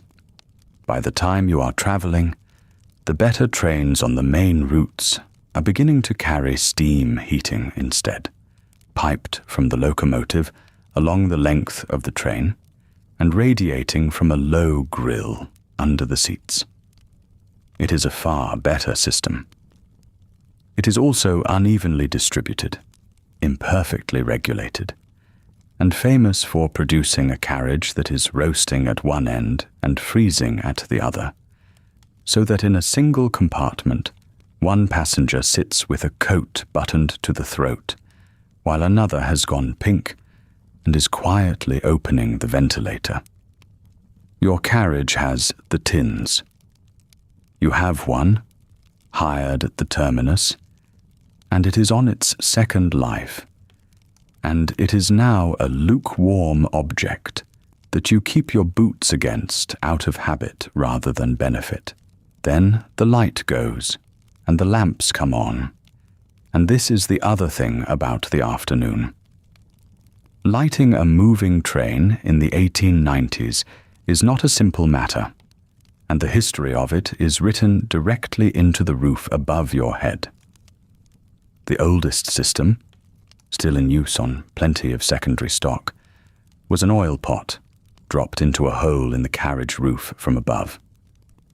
At dusk, at a station, a man went along the top of the carriages with a ladder and a basket, lifting a metal cover, setting a lit lamp down into the aperture, and moving on. Each compartment got one. It sat in a recessed well behind glass, and it produced a small, wavering, orange light directly over the center of the compartment, which meant that if you sat under it, you could just about read, and if you sat in a corner, you could not. You could always tell an oil-lit carriage by the smell, which is a faint, warm greasiness that settles into the upholstery over years and comes out again on damp days.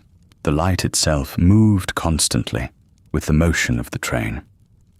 So print appeared to swim, and long reading gave people headaches they blamed on the speed rather than the lamp.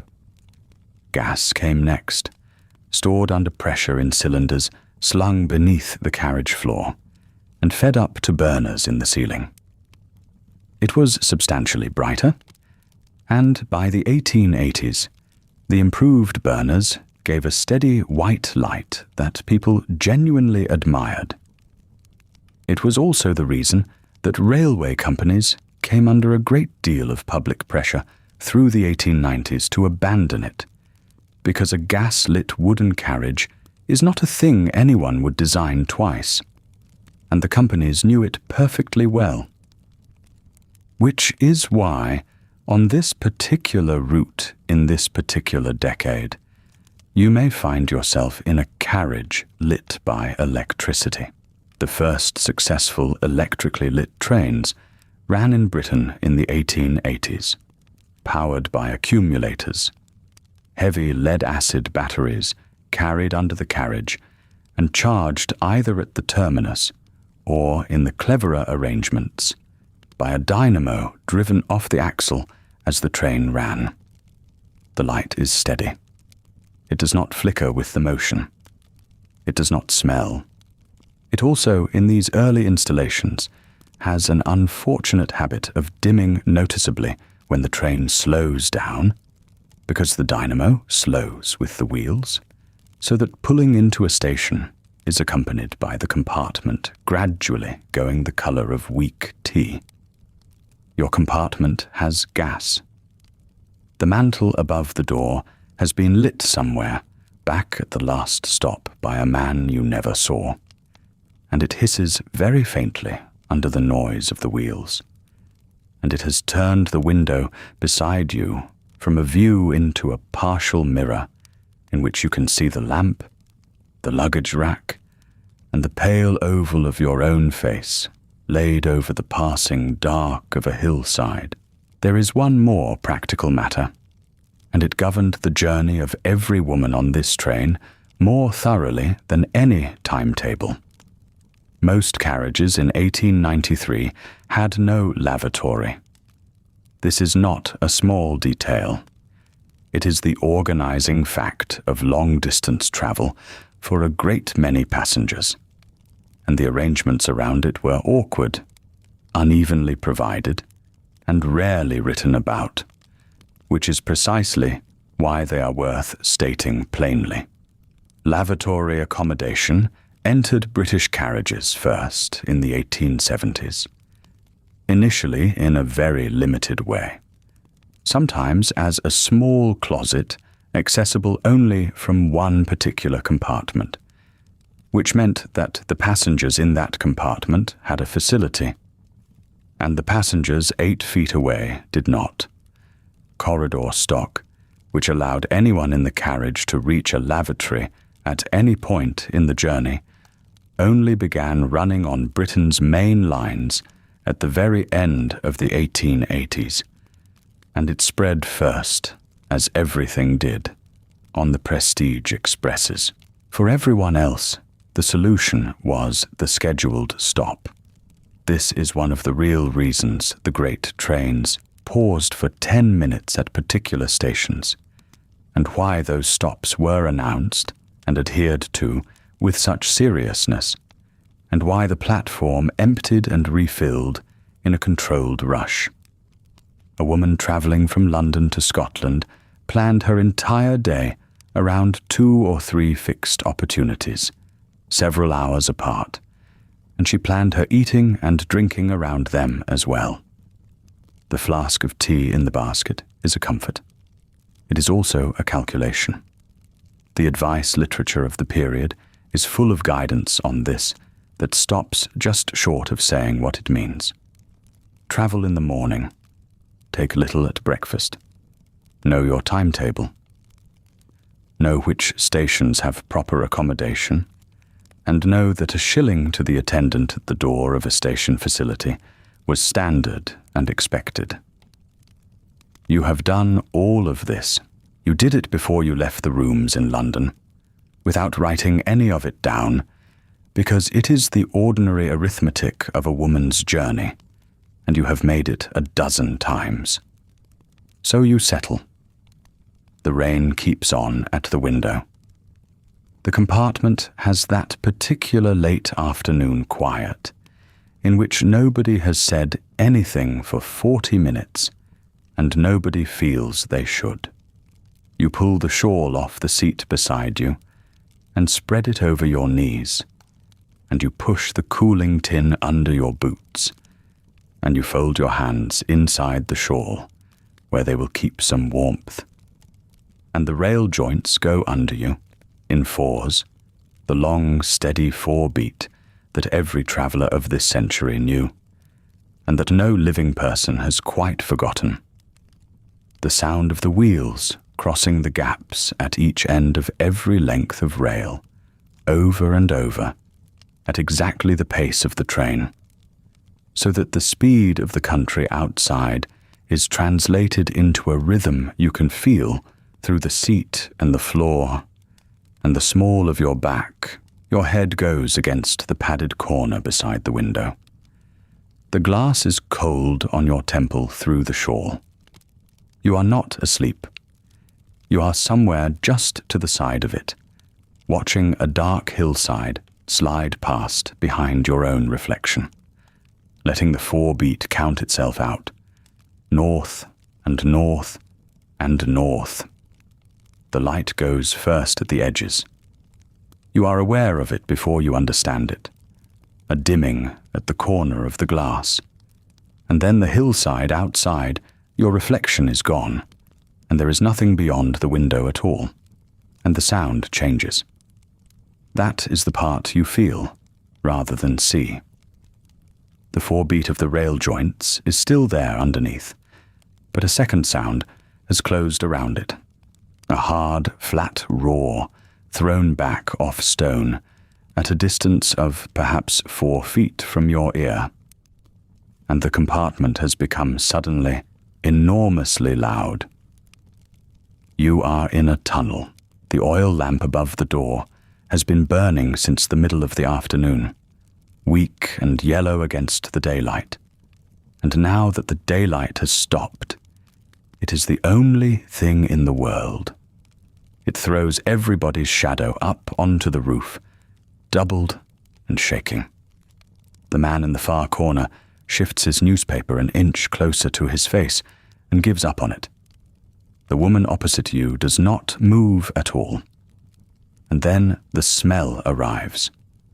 Smoke comes into a compartment in a tunnel the way water comes into a boat. Not all at once, but steadily and from everywhere, through the window frames, through the gap at the top of the door, through the ventilator in the roof that some optimist opened at noon.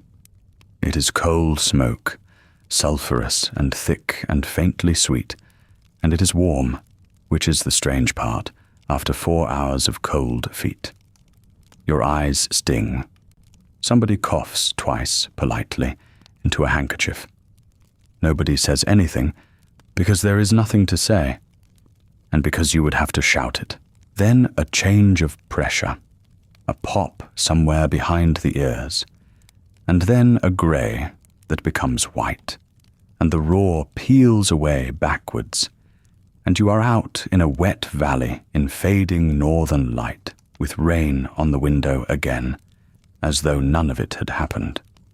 The line you have just travelled through did not exist before somebody dug it. This is worth slowing down for, because it is the thing most easily forgotten by anyone sitting comfortably inside the result. Every yard of the route under your boots today was cut, blasted, banked, bridged or bored by hand within living memory by men working with picks, shovels, barrows, and black powder. The great trunk lines north were built mostly in the 1830s, 40s, and 50s. The tunnel you have just come through was made by men who stood in the dark at the working face, drilled holes into rock with a hand drill and a hammer, packed them, lit them, retreated, and then came back and shoveled the broken stone into wagons pulled out by horses. And when the rock was cleared, they lined the bore in brick, course upon course, sometimes several rings thick, laid overhead by bricklayers standing on timber, staging in lamplight. The men who did the earthworks were called navvies, short for navigators, a word inherited from the canal cuttings of the previous century. At the height of railway building, there were something like 250,000 of them at work across Britain. They moved along the line of a route in gangs, living in temporary huts and shanties thrown up in fields beside the works. And when the works moved on, they moved with them. Their pay was good by the standards of ordinary labouring, often around 4 or 5 shillings a day, when a farm labourer might make half that. And it needed to be, because the work was constant heavy lifting for 12 hours at a stretch in all weather. A navvy was expected to shift something in the region of 20 tons of earth in a working day. Not once, every day. Consider what that produced. The embankment your carriage is running along was raised barrow by barrow. Each one pushed up a plank set against the slope. A man leaning into a rope, while a horse hauled from above, tipping and turning and going back down for the next. The cutting you passed an hour ago, the one with the rock face standing 30 or 40 feet above the wagon roofs, was taken out the same way. Nobody had mechanical excavators of any consequence. They had arms. So the line you are travelling has a shape, and the shape is an argument. It curves where a landowner refused to sell. It rises on a long gradient, where a tunnel was judged too expensive. It runs through a town's back edge rather than its centre, because a corporation objected in the 1840s and the company gave way. You are moving through the fossilized outcome of thousands of decisions made half a century ago by men in committee rooms, and you are moving through it at 50 miles an hour without thinking about a single one of them. Here is something else easy to misunderstand about this journey. You did not simply take the train to Scotland. You chose a side. There were 2 great routes north from London, and they were owned by rival companies who disliked each other cordially and competed for exactly the traffic you represent. The East Coast route runs up through the flat country, through York and Newcastle, over the great bridges of the northeast, and on to Edinburgh. The West Coast route runs by way of Rugby and Crewe, up through the northwest, over the high moorland summits, and into Glasgow and Edinburgh from the other side.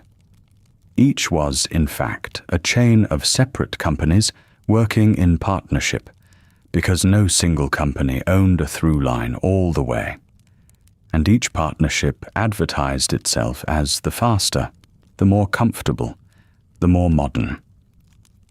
In the 1880s, and again in 1895, the competition turned into something the newspapers called the races to the north.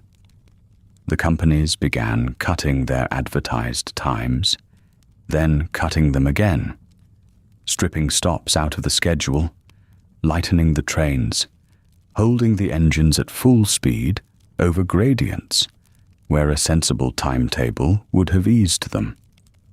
Journalists rode the trains with watches. Times that had been 10 and 11 hours came down and came down. It was, in the end, a marketing exercise conducted at 70 miles an hour, with paying passengers aboard. And it ended when both sides quietly agreed that it had gone far enough. But you are the beneficiary of it.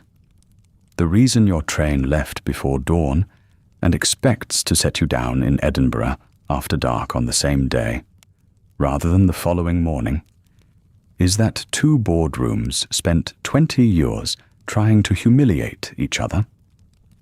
The timetable in your bag is the residue of that. So is the padding in your seat, and the lamp above the door, and the fact that this particular express does not stop at every market town between here and the border.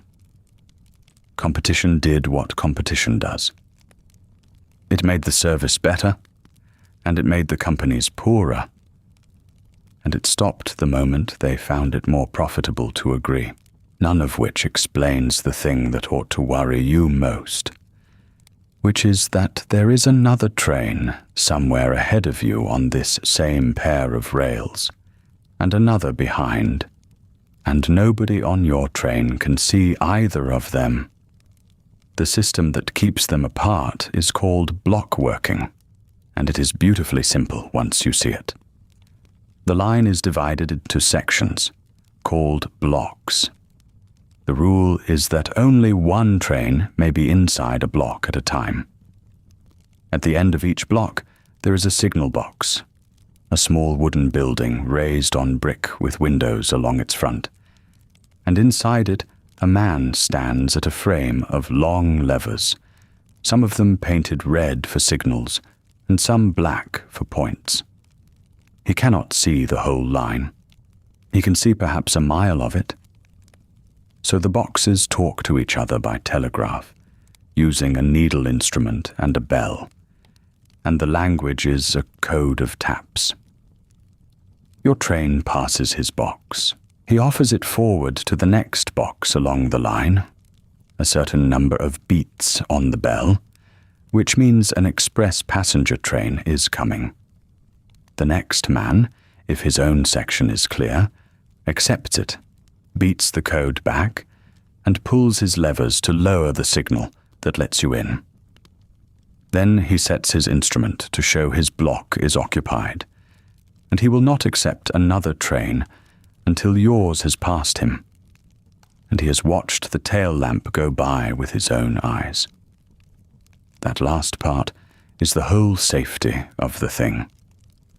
He must see the red lamp on the back of the last vehicle, because if the lamp is missing, it means part of your train may still be standing in his section in the dark.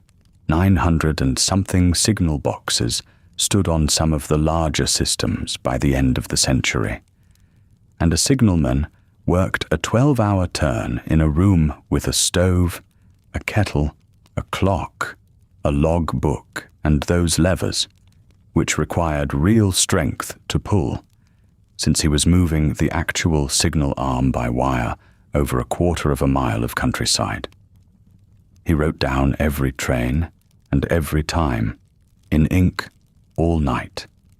He was paid something in the region of £1, 5 shillings, to £1, 15 shillings a week, depending on the grade of his box and the traffic it carried. And the accuracy of his handwriting in that logbook was, quite literally, the difference between an ordinary evening and a disaster. You have passed perhaps 40 of these boxes since London.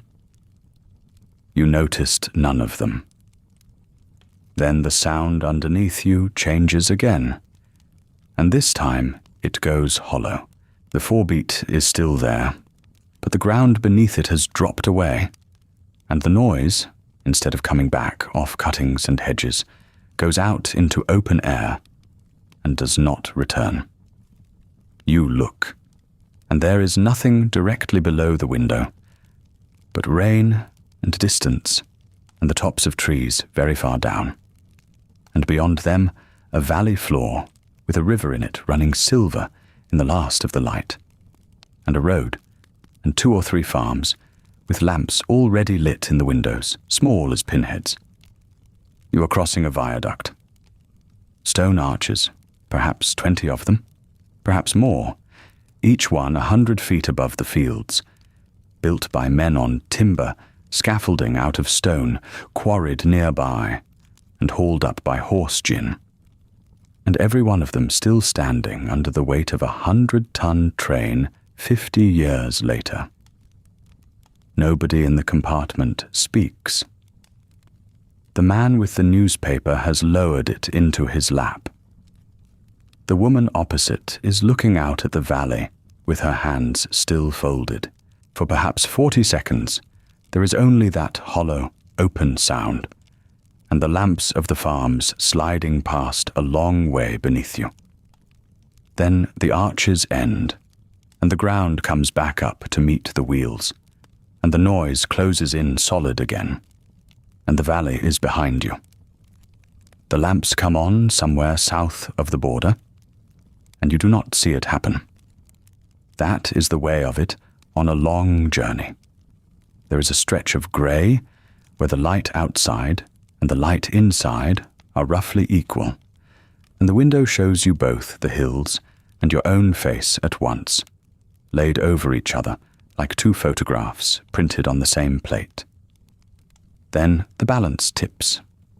The hills go out, the glass turns black, and your own reflection comes up out of it, clearer than you would like, and stays. The lamp above the door is oil, and it burns with a small, unsteady flame behind its glass, and it throws a yellowish circle down onto the middle of the compartment floor, and leaves the corners in shadow. You can read by it if you hold the page up and tilt it, which is what the man in the corner is doing, and has been doing for 20 minutes, with the paper angled to catch what light there is, and his head tipped back to keep his spectacles between the print and the flame. The compartment has been emptying since the middle of the afternoon. The commercial traveller with the sample case got out at a manufacturing town, where the platform was crowded with men in similar coats, carrying similar cases, all of them going home from the same sort of day. The woman with the folded hands left at a smaller station, where a boy of about 10 was waiting for her at the barrier, and did not run, but wanted to. The 2 who got in after that stayed only 40 minutes, and spoke to each other the entire time in a dialect you followed perhaps 2/3 of. Now there is you, and the man with the newspaper, and a great deal of empty upholstery. This is worth slowing down for, because the thing you have just done is so ordinary to you by now that you have stopped noticing it, and it would not have been ordinary to your grandmother at all. You left London before daylight. You will be in Edinburgh before the hotels shut their dining rooms. Between those 2 facts lies 400 miles. Take that same journey back 60 years before the through lines were joined up, and you are looking at the mail coach.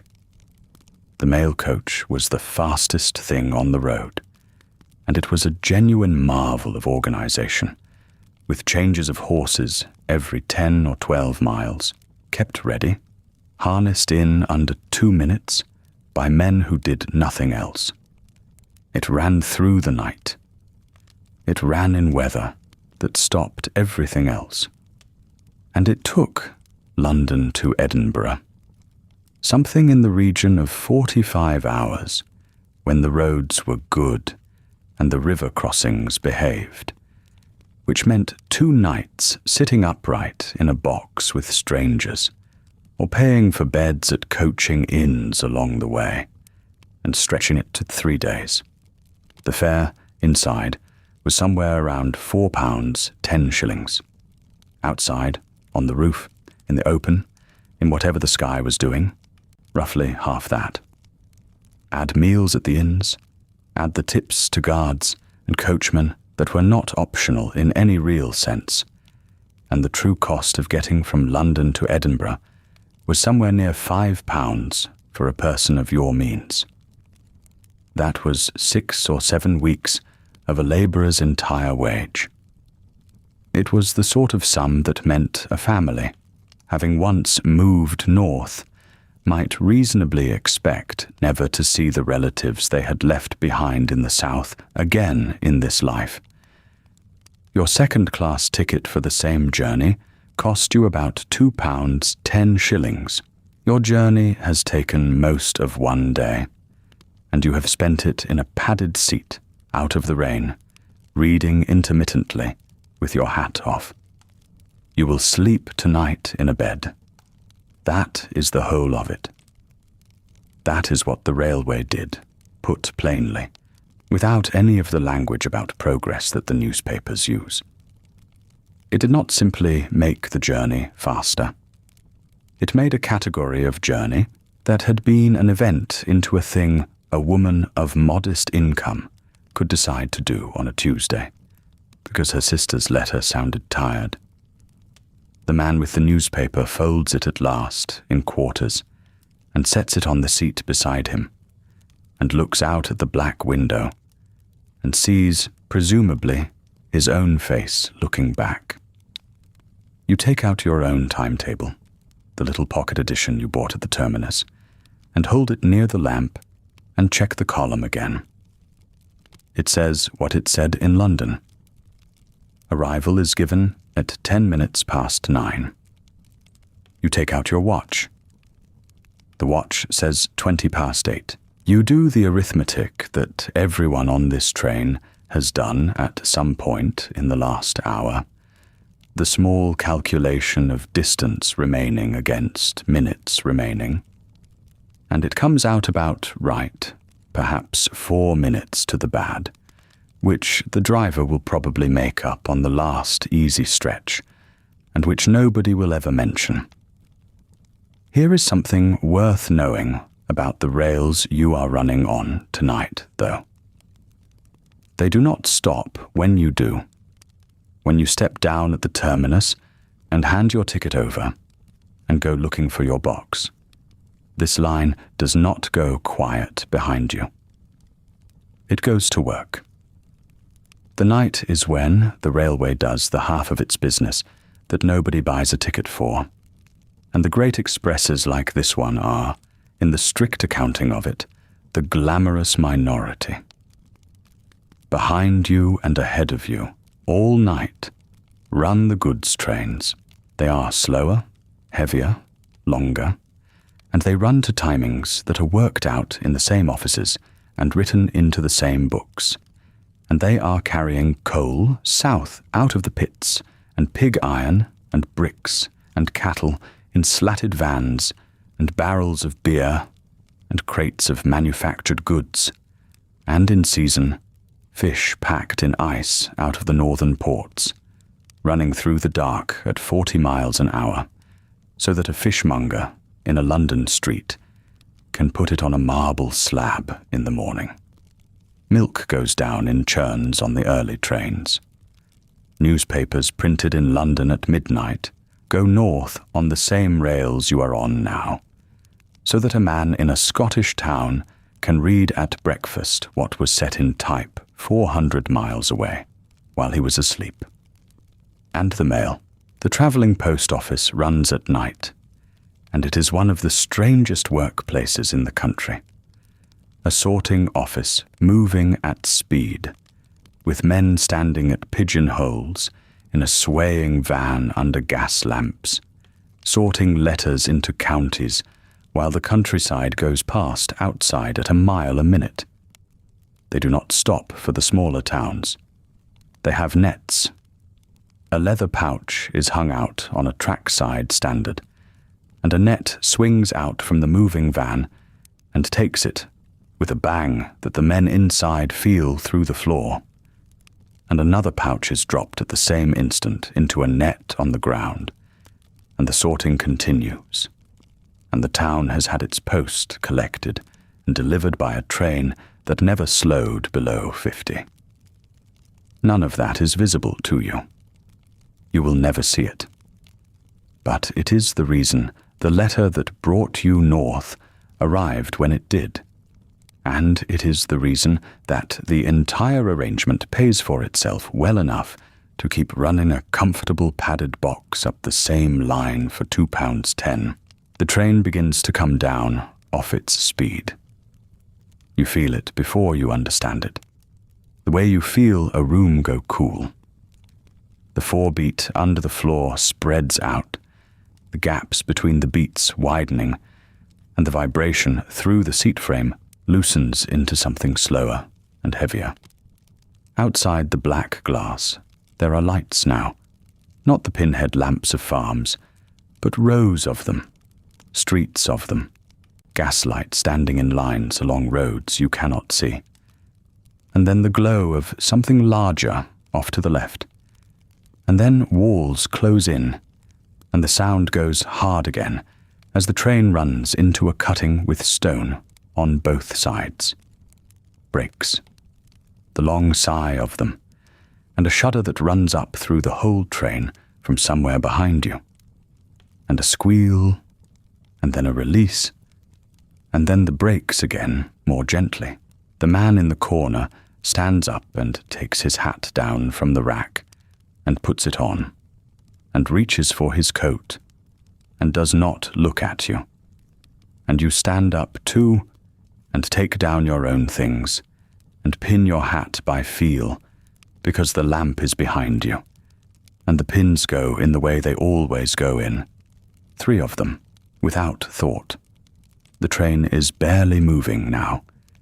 It is passing signal boxes, lit from within, like small yellow rooms hung in the dark, and sidings full of standing carriages with no lamps in them, and a goods yard, and a water column, and then a platform end, and then a sign, painted white letters on a dark ground, sliding past the window slowly enough to read, with the name of the city on it. You have been on this train for something over 15 hours. You are stiff, and your hands are cold, and the flask is empty, and there is a fine grit of soot along the sill, and probably on your collar too. You have been in a box 6 feet across with strangers whose names you never learned and never asked for. You have eaten a pork pie standing up in a crowd. You have done arithmetic with shillings and minutes all day, and got it right, and got yourself here. That competence is real. It is the whole reason the journey worked. Not the engine, or not only the engine. Reading the timetable, budgeting the fare, judging the porter, choosing the compartment, holding your ground in it, timing the refreshment stop, keeping your box in sight, keeping your money where you could feel it, knowing precisely how long you could go without a lavatory, and planning your entire day of drinking around that knowledge. 100 small, competent decisions, none of which will ever be written down anywhere, none of which anyone will thank you for, all of which had to be correct, or you would not be standing here with your hand on the doorstrap. And the arrangement that made you learn all of it did not consult you once. The company set the fares. The company decided which carriages had lavatories and which did not, and second class was not the priority. The advice manuals told you to sit near the communication cord, and did not ask why a woman traveling alone should need one. Nobody asked what a woman would want from a train. They built it, and you learned it, and you got very good at it, and being very good at it is invisible by design, because a journey done well leaves nothing behind to look at. The door opens. The cold comes in off the platform, wet and smelling of smoke and stone. Somewhere down the train, a porter's voice is calling the name of the station. Twice, unhurried, and the lamps under the great glass roof are burning steadily in their long lit rows. And beyond the barrier, the city is entirely dark and entirely there, waiting to be walked into.